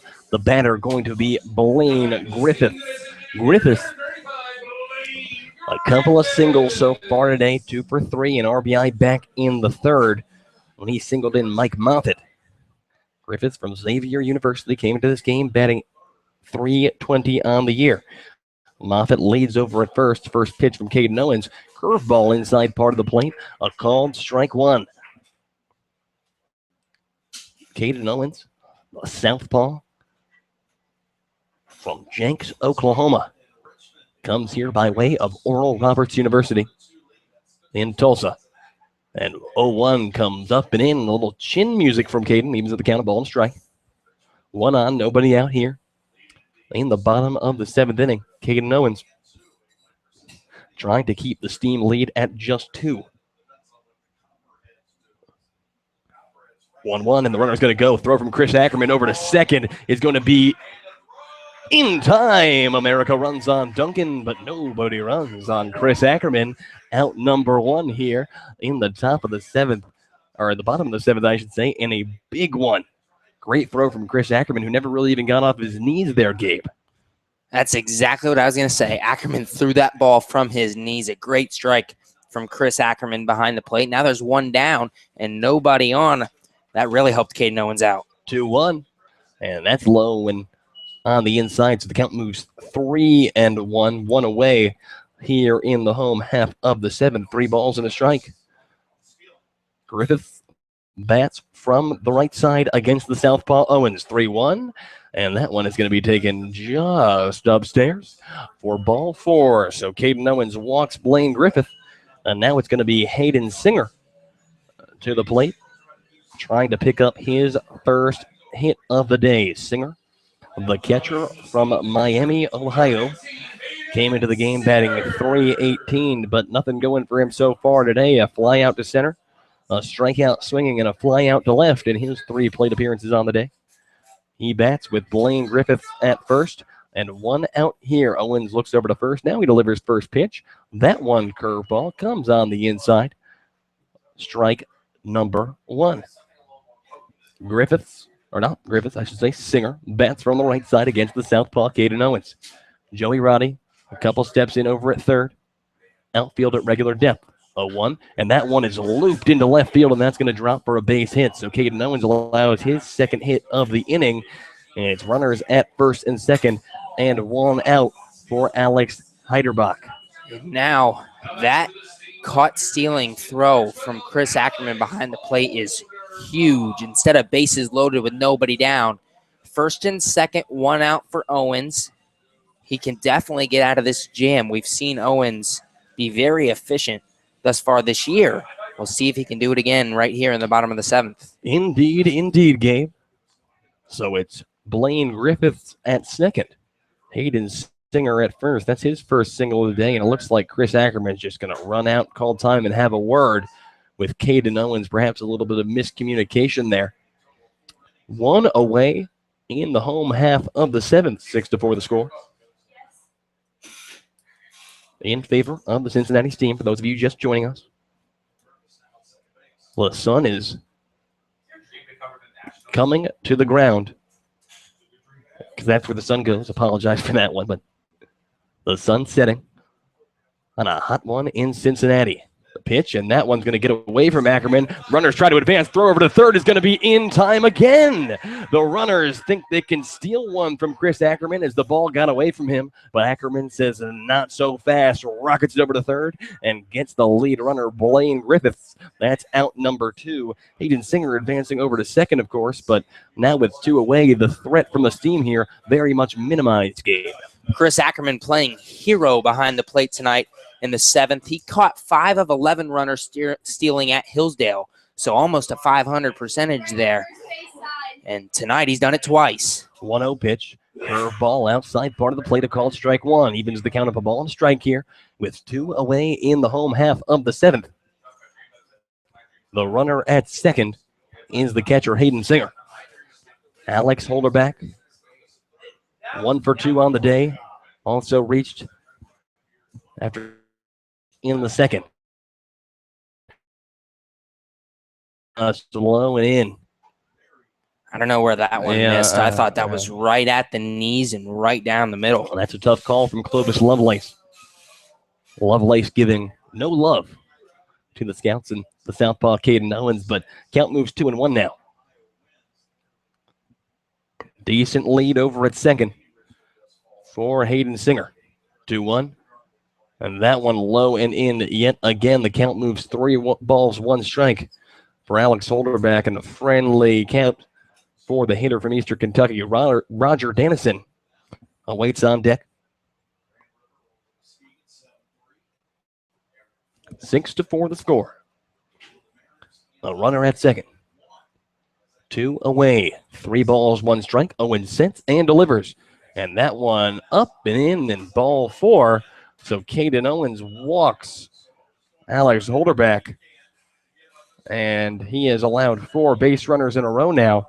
If not for the heroics of the catcher, Chris Ackerman, this one could be a little bit more out of hand, but it looks like pitching coach Cordy Coobs is going to come out and have a word with Caden Owens, who looks a little bit frustrated out there. And yeah, he's frustrated because this is very uncharacteristic of Caden Owens. 5 strikeouts. No runs allowed through his first 2 2/3 innings pitched this season. He gets the win against the Copperheads. As I mentioned, very efficient on the mound, and he started the night that way as well. A 1-2-3 6th inning, and just a couple of nice pieces of hitting from these Steam hitters, and a couple walks from Caden Owens has runners on first and second. And like you mentioned, if it's not for Chris Ackerman right now, another run is on the board for the Steam. Instead, Owens always got to do is settle down, get one more out, and we're headed to the 8th, only down 2. So a big spot here for the southpaw from Oklahoma. Runners at first and second and 2 outs. The batter, Roger Dennison. Dennison 1 for 3 on the day. First pitch to Roger. That one's taken off the plate, ball 1. And like you said, maybe not off the plate. But Clovis Lovelace says no cigar. 1 ball, no strikes with 2 away here. Owens. 1-0. That one finds the zone, a curveball, and what seemed to be pretty much the exact same spot that we saw last time. Ball and a strike now, and it's hard to find some consistency from the officiating tonight. That's exactly what I was going to say. Different pitch from Owens. The first one was a fastball. That one was a curveball, but it ended up in the same spot. 1-1. That one in the dirt. Ackerman gets in front of it, bounces off his knee pad and gets in front of him, and he just looks down. Hayden Singer over at second. Singer has seen it happen twice already. Not going to test Ackerman's ability to make the throw from behind the plate, so all it counts for is a ball. 2 balls and a strike.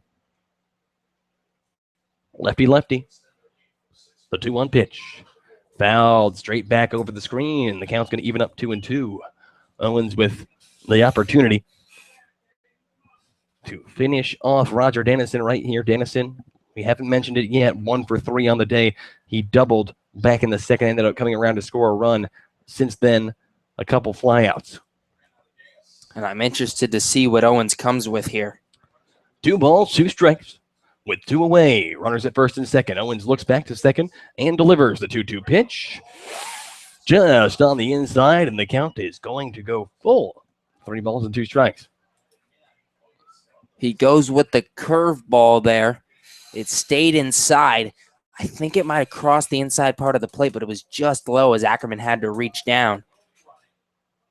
So the runners will go. And the runners will go. 3 balls, 2 strikes, 2 outs. Caden Owens against Roger Dennison. The pitch, and that one is fouled hard. Third base line. We're going to do 3-2 Oliver again. And it's the second time in a row Dennison has been late on the fastball, fouling it behind the plate and then down the third base line. If you can blow it by him, I'd come with the fastball once again. Owens, who could probably throw it a lot harder than the average pitcher in this league, let alone the average lefty. Fastball wouldn't be a bad decision. 3-2. Ball 4 just off the plate. And Caden Owens has loaded the bases for the hitless Corey Chambliss. It is Mike. Check that.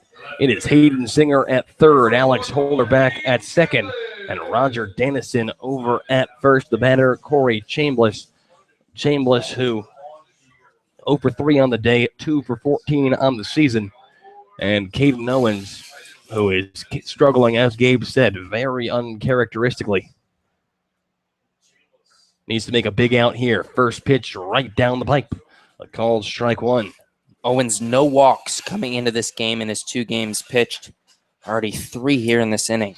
And I think if you're Caden Owens, you're struggling right now with the inconsistency of the strike zone. That might have played into this. Not that he's done himself any favors, but 0-1. And that one, a grounder over towards short. Aaron Takas fields it, shovels over to second for the force. In time, out number 3. So the Steam threatened to add a couple more in the bottom of the seventh, but they leave the bases loaded. No runs on 2 hits and 3 men left aboard for Cincinnati. We have played 7 innings of baseball at Max McCleary Field in the Queen City, Cincinnati, Ohio. The Steam lead the Scouts by a score of 6-4. Don't go anywhere, folks. We'll be right back. You are listening to Xenia Scouts Baseball on the Xenia Scouts Radio Network.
Inning numero ocho. In Cincinnati, Ohio, Andrew Alix Gabe Genovesi and the Scouts trail the Cincinnati Steam by a score of 6-4. A new pitcher in for the Steam. It is Nate Moore. Moore, the 6'1 righty from Columbus, Ohio, plays his scoreball with the Cincinnati Bearcats. And Gabe, what do we have on Nathan Moore? Moore did not play for the Bearcats this past season. He's appeared in 2 games thus far in the Great Lakes season. 2 innings pitched, 5 hits allowed, 6 runs, 5 of them earned. He's walked 4 and struck out 3, and he took a loss earlier this year as well. So Moore, the hard-throwing righty from just down the block with the Cincinnati Bearcats, will be tasked to face the top of the Xenia Scouts order as the Scouts trailing by 2 runs here in the 8th, trying to fight their way back into this game, which they have been, as we have seen all season, just trying to play catch-up all day long. Top of the order, Ben Beachy to the plate. First pitch, and that one comes way inside. Beachy having to move out of the way. 1 ball, no strikes. And that one would have hurt. 88, 90 mile an hour fastball right on the front hip. Oh. 1-0. And showing bunt but not pulling back is Ben Beachy in there for a strike. At the count of ball and a strike. Beachy is 0 for 2 today. Brought in a run on a sac fly his last time up back in the 5th. Moore. The 1-1 pitch. As actually check that. Time is called.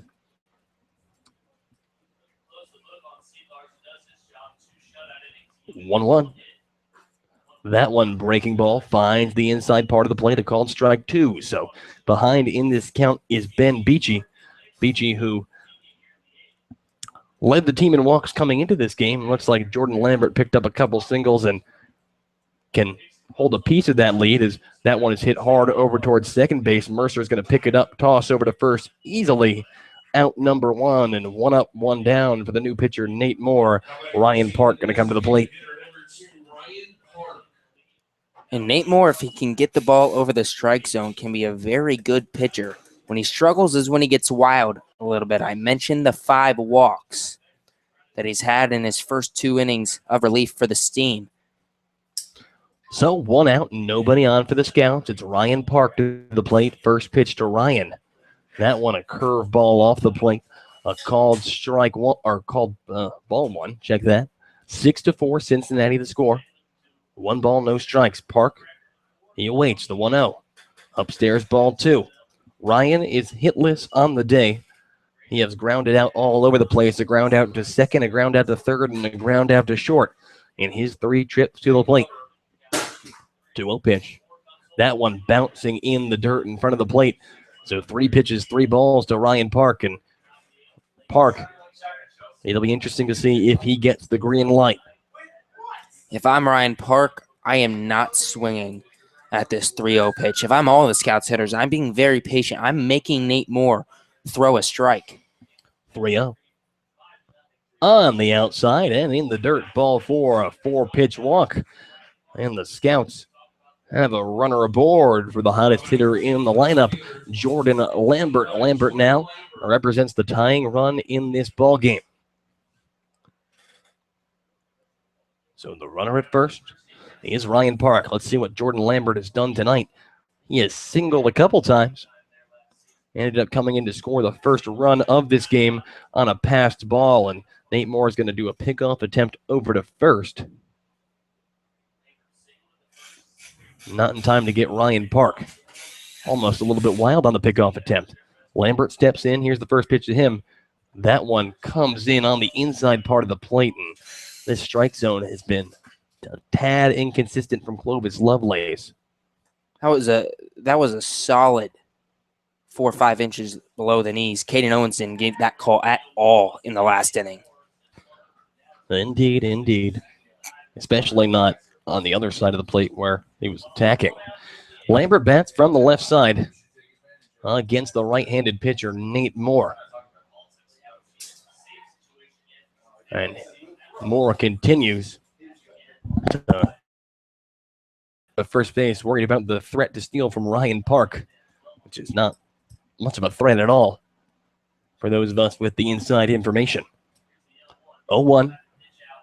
And Lambert rips that one to right field, but the right fielder, Dallas Beaver, going to grab it. And just quickly getting back is going to be Ryan Park. And if that had gone a couple feet further, that would have been off the wall and in play, and it would be a different story. But no cigar for Jordan Lambert. That is caught for out number 2. And Chris Ackerman to the plate as the Scouts try to get anything going here in the top of the 8th, down by 2. The runner at first is Ryan Park. That's got to be one of the most frustrating things as a hitter. Lambert put the barrel of the bat on that ball, and it was just hit right to the right fielder, Dennison. Hit that one straight on the nose. First pitch on the outside to Chris Ackerman. Ackerman, a couple of singles today, 2 for 3. The one time he went down, a strikeout looking back in the 6th inning. 1-0 pitch, check swing. Did he go? They say yes, he did. Evens up the count, a ball and a strike.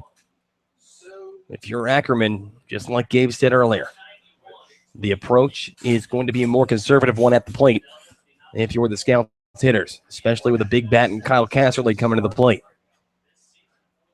1-1. Shows bunt, throws back, and not able to make the grab there as the first baseman, Dallas Beaver, is scrambling back to first, is Ryan Park. 2 balls, 1 strike the count with 2 away now. And that ball might hit. Taking his arm off a little. Indeed, it almost certainly did. 2-1. Chris Ackerman has drawn walks better than almost anyone on the Scouts. He has 7 so far this season. The 2-1 pitch. Curveball on the inside, make the count 3-1. And what's your approach here, Gabe, if you're Chris Ackerman? If I'm Ackerman, I'm looking for a fastball here, especially from Moore. You get a hold of a fastball on the hard-throwing Nate Moore, you can drive one out somewhere in the outfield, just like Jordan Lambert did. And especially with Casserly on deck, I'm not swinging at an off-speed pitch. 3-1, and that one will be taken low. Ball 4. The tying run in Kyle, the man plate with keep this inning going. The Scouts with runners at second and first. It's Ryan Park at second, Chris Ackerman at first. A couple of catchers, so take that as you will from a speed perspective. But Kyle Casserly, he bats from the left side against the righty. 2 away here in the top of the 8th. The Scouts trail by a score of 6-4. Casserly still looking for that first hit today. This would be as big a spot as anyone to get it. First pitch to Casserly on the outside, ball 1. And no one yet has taken advantage of the 285 right field fence. Obviously, it's high, 30, 40 feet in the air. But Casserly being a lefty, this would be a heck of a spot to do it. The 1-0 pitch. And that one, check swing. Did he go? They will say he did not on a pitch on the inside. Oh, wait, actually, yeah. Now they'll appeal. And 2-0. So good job by Casserly to check his swing. And Nathan Moore struggling to find the strike zone here. A 2-0 count for Casserly. Here it comes, 2-0. And that one fouled just down the first base line. A big cut by Kyle Casserly. He knows his task. A home run would give the Scouts the lead. Anything in the gaps could score 1, possibly 2. But that was the pitch he wanted as well. A fastball low and in, right in his wheelhouse. And he chopped it down the first base line, foul. So 2 balls, 1 strike with 2 outs. The pitch. And Casserly rips that one hard right into the glove of the third baseman, Alex Holderback. And that will hold back the Scouts' rally in the top of the 8th inning. It's no runs on no hits, but 2 men left aboard for Xenia. We have reached the middle of the 8th inning. The Scouts still trailing in this ball game by a score of 6-4. Don't go anywhere, folks. We'll be right back. You are listening to Xenia Scouts Baseball on the Xenia Scouts Radio Network.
We go into the bottom of the 8th inning, and a new pitcher in for the Scouts. The pitcher, none other than Caleb Bly. Bly, the redshirt freshman from Oklahoma Baptist, will be tasked with keeping this Cincinnati Steam score, or the Cincinnati Steam lead, I should say, at just 2. And Gabe, what do we have on Caleb Bly? Bly in his first start, 5 2/3 innings pitched, did give up 8 hits and 7 runs, but only 2 of them were earned runs. Bly pitched a very good game. 3 walks, 3 strikeouts for Caleb Bly, a 3.17 ERA. Well, a big task for the young man from the Lone Star State. He will face the top of this Cincinnati Steam order. We're going to start it off with Jace Mercer. First pitch from Caleb Bly. That one, fastball off the plate. Ball number 1. Mercer on the day, 1 for 3. He's walked, come around to score an RBI single back in the second. His lone hit of the evening. 1-0 outside, 2-0. Mercer, the second baseman from the University of Cincinnati. 2 balls, no strikes. And you can't have any, you're 20. 2-0, and that one fouled straight back into the screen. Make the count 2 balls and 1 strike. 3 straight fastballs here from Caleb Bly to start the at-bat. Just trying to get a couple over to get this going. Bly looks to the catcher, Chris Ackerman. He shakes him off, but now he has what he wants. 2-1. Up and away. 3 balls, 1 strike moves the count. Jake Bork waits on deck. Dallas Beaver in the hole. Hitters count here for Jace Mercer, the 3-1. That's upstairs, ball 4. And I do not like the call there at all whatsoever. But the leadoff man, and the speedy leadoff man at that, aboard with his second walk of the day for Jace Mercer. And now Jake Bork to the plate with 1 on and nobody out. Jake Bork from USC Upstate. He bats from the right side against the right-handed pitching Caleb Bly. Big lead at first. The runner's going to go. Throw from Chris Ackerman over to second. Not in time. The throw in time brings Ben Beachy a little bit off. Not really covering the bag. He lays down the tag, but it looks like the finger of Jace Mercer just got there in time, so he swipes the bag. Make it his 5th stolen base of the season. So a runner at second and nobody out. Nothing in 1 the count now.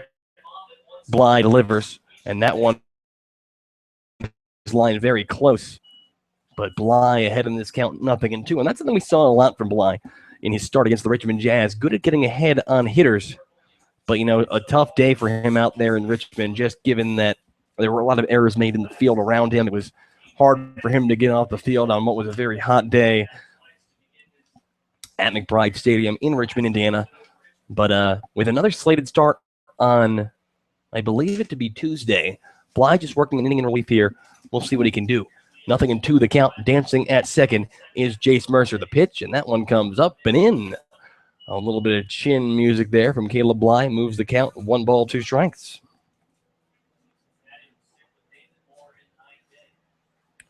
Bork from USC Upstate.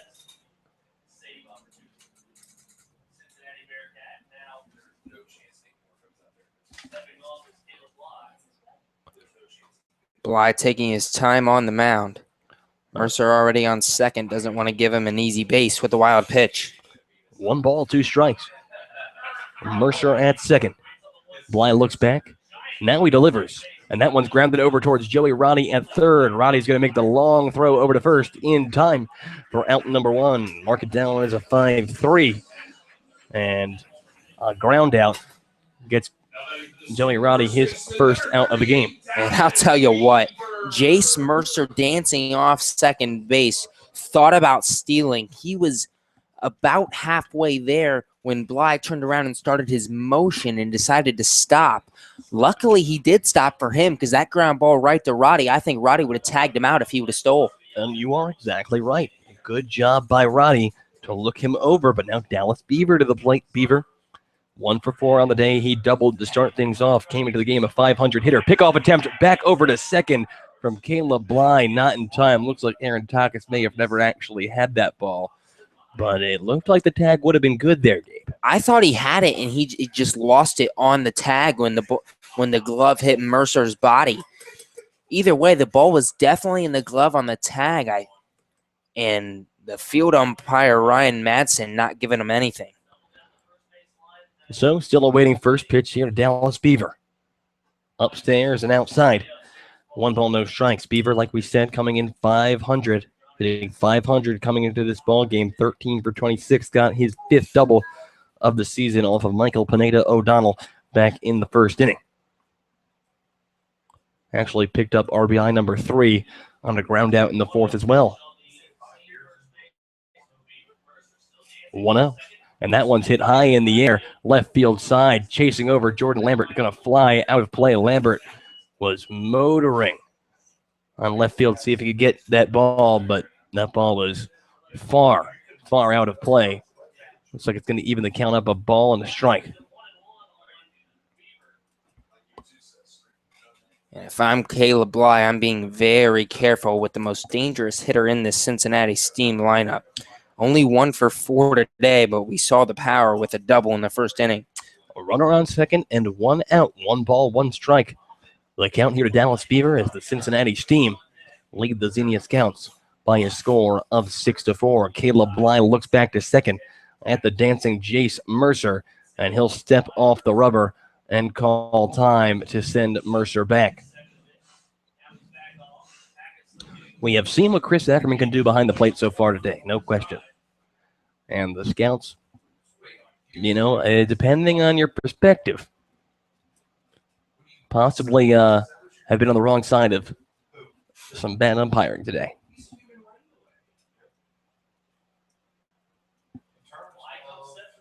One and one. Jace dancing at second. Bly looks back to second. And now the pickoff attempt over to second is not going to be there in time. Mercer, no question, he's got a lot of speed. He's already stolen a bag. He causes fits out there on the base pass. We saw it with Pineda O'Donnell in, I believe, the second inning. Mercer dances off, and he's not afraid. He knows he can get back. He gets a solid 10, 15 feet off that base, and he believes he can dive back in time before Bly is able to spin around and make a throw, and Takis can apply a tag. And dancing again as delivers swing and a miss there by Dallas Beaver. Caleb Bly delivering the high fastball. 1 ball, 2 strikes, the count to Dallas Beaver now. And I'd be careful with that high fastball again to Beaver. With this short right field porch here at Max McClary Field, only 285. Beaver can hammer that ball over the wall.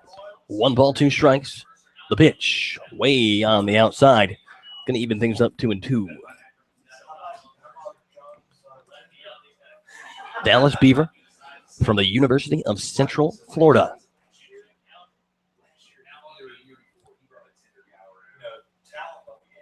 Two and two.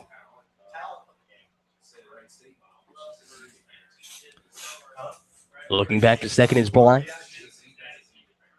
And he delivers. Upstairs ball 4, and that one's going to get away from Ackerman and to the backstop. Advancing another 90 feet on the pass ball is Jace Mercer, and it's a runner on third and 1 out, and now a full count to Dallas Beaver.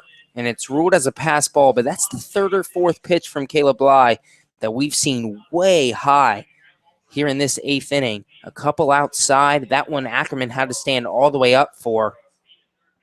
It's one thing to give a high fastball on a 2-2 count to try to give him to chase, but that one was a couple feet above the head. 3-2 the count now. Bly, and that one's hit right back at Bly, but it's going to go off of his wrist. Joey Roddy picks it up, but he is just going to eat the ball there as the runner already nearly safe at first, and Roddy realizing that the throw over to first could spark Mercer to try to run home. So runners at first and third now. Still just 1 out for Mike Muffet. And the official ruling on that will be a hit, as Bly just kind of kicked that one over to Roddy at third, I believe, without Bly touching it, would have gone up the middle for a single. Infield a double play depth. Moffitt to the plate. First pitch in there for a called strike. Moffitt is 2 for 4 on the day. A couple of singles. He has scored a run.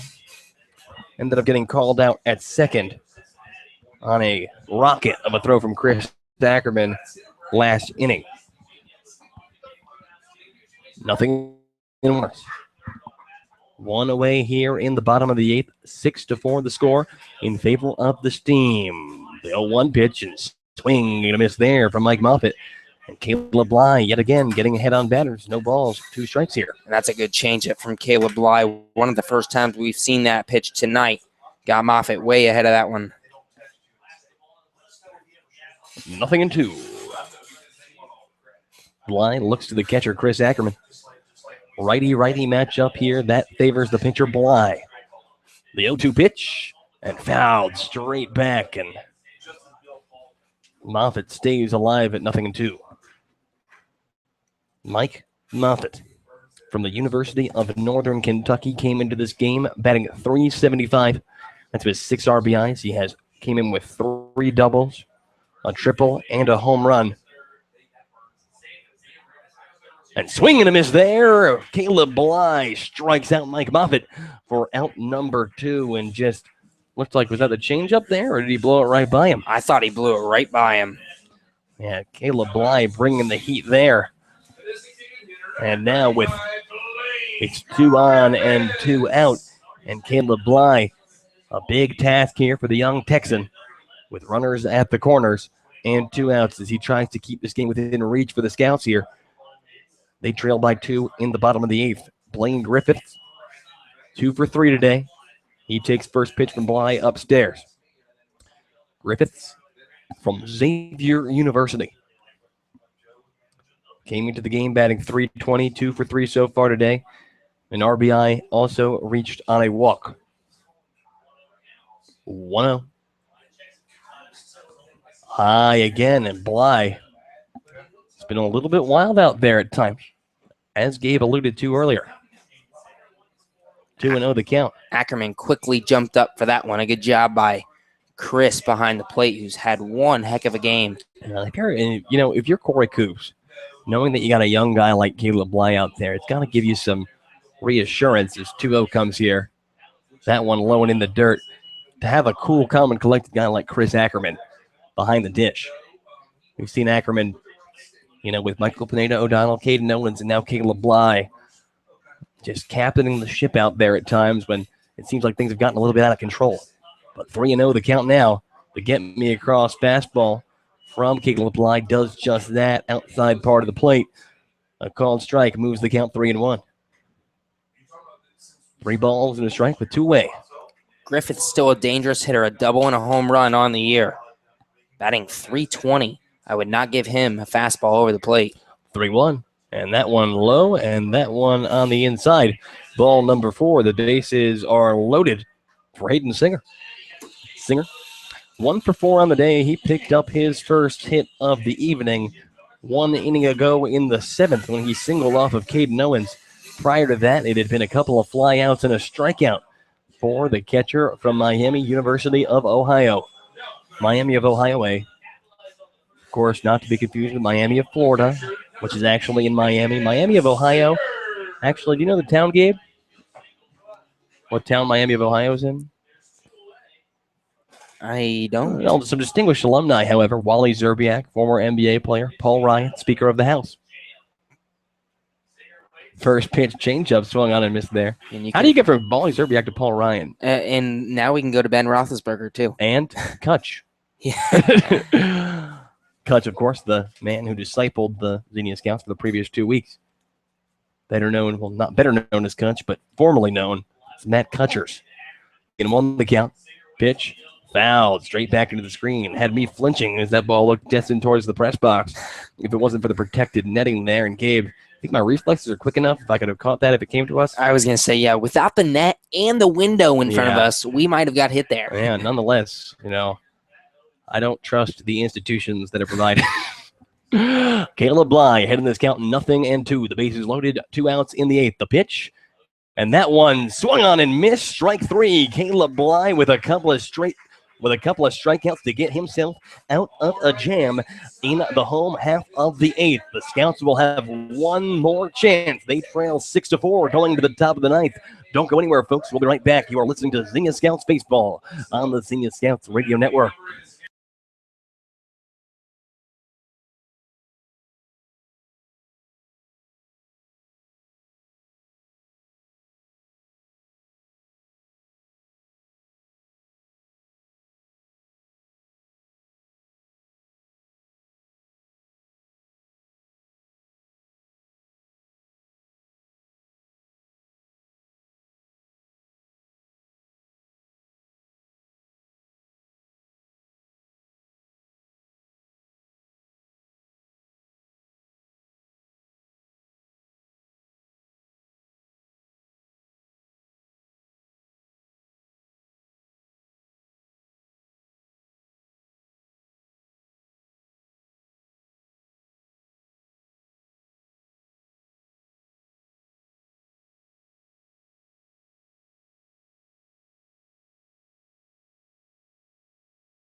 One more chance for the Xenia Scouts. We are in the top of the 9th. The Scouts trail the Cincinnati Steam by a score of 6-4. It's going to be Aaron Takis, Joey Roddy, and Dylan Lottenville to the plate as the Scouts try to keep this one going. It's going to be Nathan Moore back to the mound for another inning of work. Moore, he allowed a couple of base runners both on walks, but got out of the inning unscathed in his first inning of relief back in the 8th. And a lot of people, maybe at the top of the Cincinnati Steam organization, may be a little bit surprised that we're seeing Nathan Moore out there for another inning of work. Aaron Takis to the plate now. First pitch up and away, ball number 1. Takis on the day. He is 1 for 3, a single back in the 7th. Prior to that, he grounded out and flew out 1-0. Low and away ball 2. And here we go again. Takis ahead in the count. This is a situation where even if you get your fastball down the middle, I would not be swinging at this 2-0 pitch. And I couldn't agree more. The 2-0. Breaking ball upstairs, and that actually might have been a strike, but for the first time, the Scouts actually are on the beneficial side of the calls with 3-0. No chance that Aaron Takis getting the signal here, and that pitch probably high, but nonetheless in there for a called strike. So a makeup call, maybe not. Who knows? 3-1 now. Moore working quickly, and Takis swings there, fouls it off. So the count goes full, 3 balls and 2 strikes. Off speed there from Nate Moore. That's 2 curveballs that, well, the one was caught a ball. I thought it dropped in. 2 good curveballs from Moore now as we head to 3-2. 3 balls, 2 strikes from Nathan Moore. The pitch, and Takis fouling that one out of play on the third base side. Staying alive here is Aaron Takis. Nobody out in the top of the 9th. Scouts trailed by 2. Takis bats from the left side against the righty Nathan Moore from the University of Cincinnati. The 3-2 pitch on the outside part of the plate, ball 4. The Scouts with a runner aboard, and Joey Roddy to the plate. He represents the tying run in this ball game, Gabe. And a good eye there from Takis to take that ball low and outside. The pitch before, I believe, was a fastball from Nate Moore, but it didn't look as fast as the first few batters in this Xenia Scouts lineup that have faced Moore, as I can all of a sudden cannot talk. Yeah, until it happens after 9 innings of baseball. I wouldn't be surprised if Moore, being out of control, is trying to slow himself down, take a few miles per hour off that fastball, and get it over the plate. Joey Roddy, 1 for 2 on the day. At first pitch to him comes on the inside part of the plate, just like Gabe said, a couple of miles per hour off the radar. But that one finding the inside part of the plate, a called strike. Roddy from the Ohio State University bats from the right side. He is singled, walked, and flown out. already tonight. 0-1. Curveball. Roddy hits that high in the air, foul territory on the first base side of the plate. And Joey quickly behind in this count, 0-2. And Moore seems more under control now. He seems patient on the mound, taking deep breaths and to Joey Roddy. Roddy 3 for 23 on the year. The pitch. And that one off the plate. 1 ball, 2 strikes, the count. Aaron Takis is at first. The Scouts need 2 runs here in the 9th inning to keep this contest going. Dylan Lottenville waits on deck. The 1-2 pitch now to Roddy. And Joey fouls that one hard. Right field out of play. We are going to stay at 1-2. And a good job by Roddy to foul it off. That one, I believe, would have been a strike. At the knees, perfectly in the outside corner. A good punch-out pitch from Nate Moore. And Roddy's able to battle once again. And if you're Roddy, the one thing you can't hit is a ground ball to second or short. 1-2 in the dirt. Good job by Singer to get in front of it. Count evens up 2-2. And a good block, as you mentioned, by Singer. I would have advanced another 90 feet there. It's 2 now that Singer. One he picked. The other one he slides in front into the batter's box to the left side. Joey Roddy. 2 balls, 2 strikes. Nathan Moore looks to the catcher, Singer. Here's the pitch. And check swing. Did he go? They will say, yes, he did. Joey Roddy goes down. Strikeout for out number 1. And now with 1 away here in the top of the 9th, it's going to bring Dylan Lottenville to the plate. Dylan Lottenville 0 for 3, but his last time to the plate, he got about as good of a cut on a fastball that he could and drove it to the farthest part of left field, but just not far enough to get out of the park. First pitch to Dylan. That one comes on the inside, ball 1. Lottenville now 2 for 17 on the season. 1 double, 1 RBI. 1-0 pitch. And Dylan fouls that one over towards the dugout on the first base side. Going to even things up, the ball and a strike here with 1 away. That one might have been a little low to Lottenville. You mentioned the big hack he had last time, though. That ball caught right at the wall. If he gets the fastball he wants, take a hack. 1-1. Fastball outside off the plate. A called strike. I don't know. I'm having trouble here. And so is Dylan Lottenville. He looks down at Bubba Cates like, what are we supposed to do? So 1-2 now, the count to Dylan Lottenville.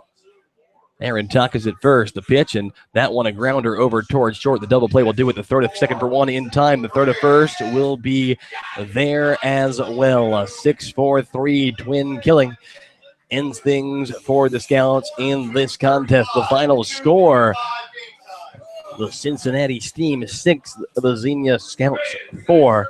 The Scouts, they were alive the entire time, but playing catch-up and simply could not hold on.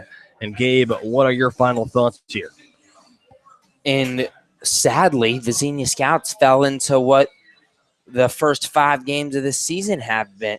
Casserly lines a shot to the third baseman holder back in the, I believe that was the 8th inning. Yes, with runners on first and second.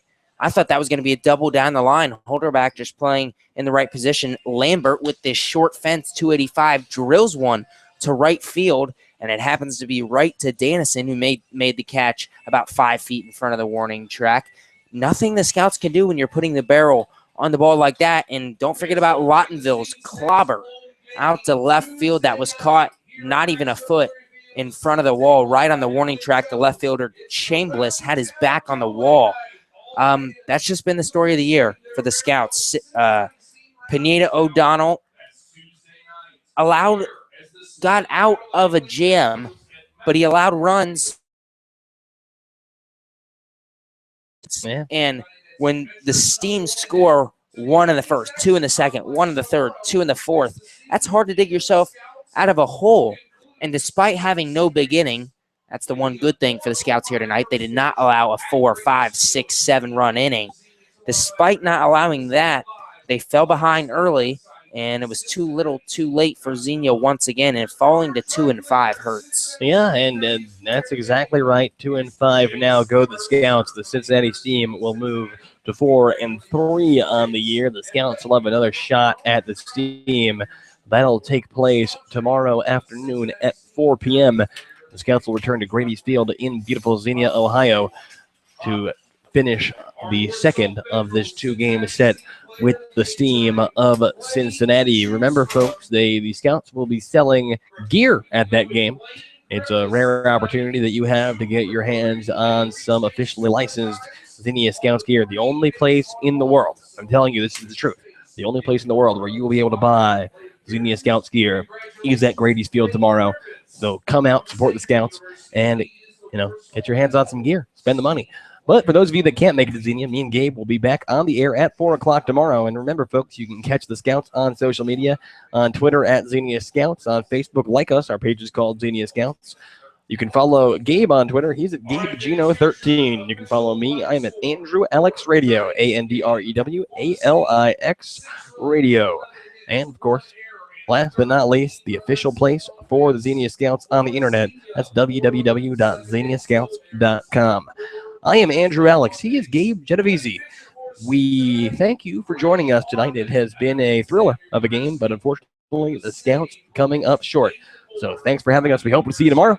And God bless. And the loser in this one for the Scouts is their starter, Michael Pineda O'Donnell.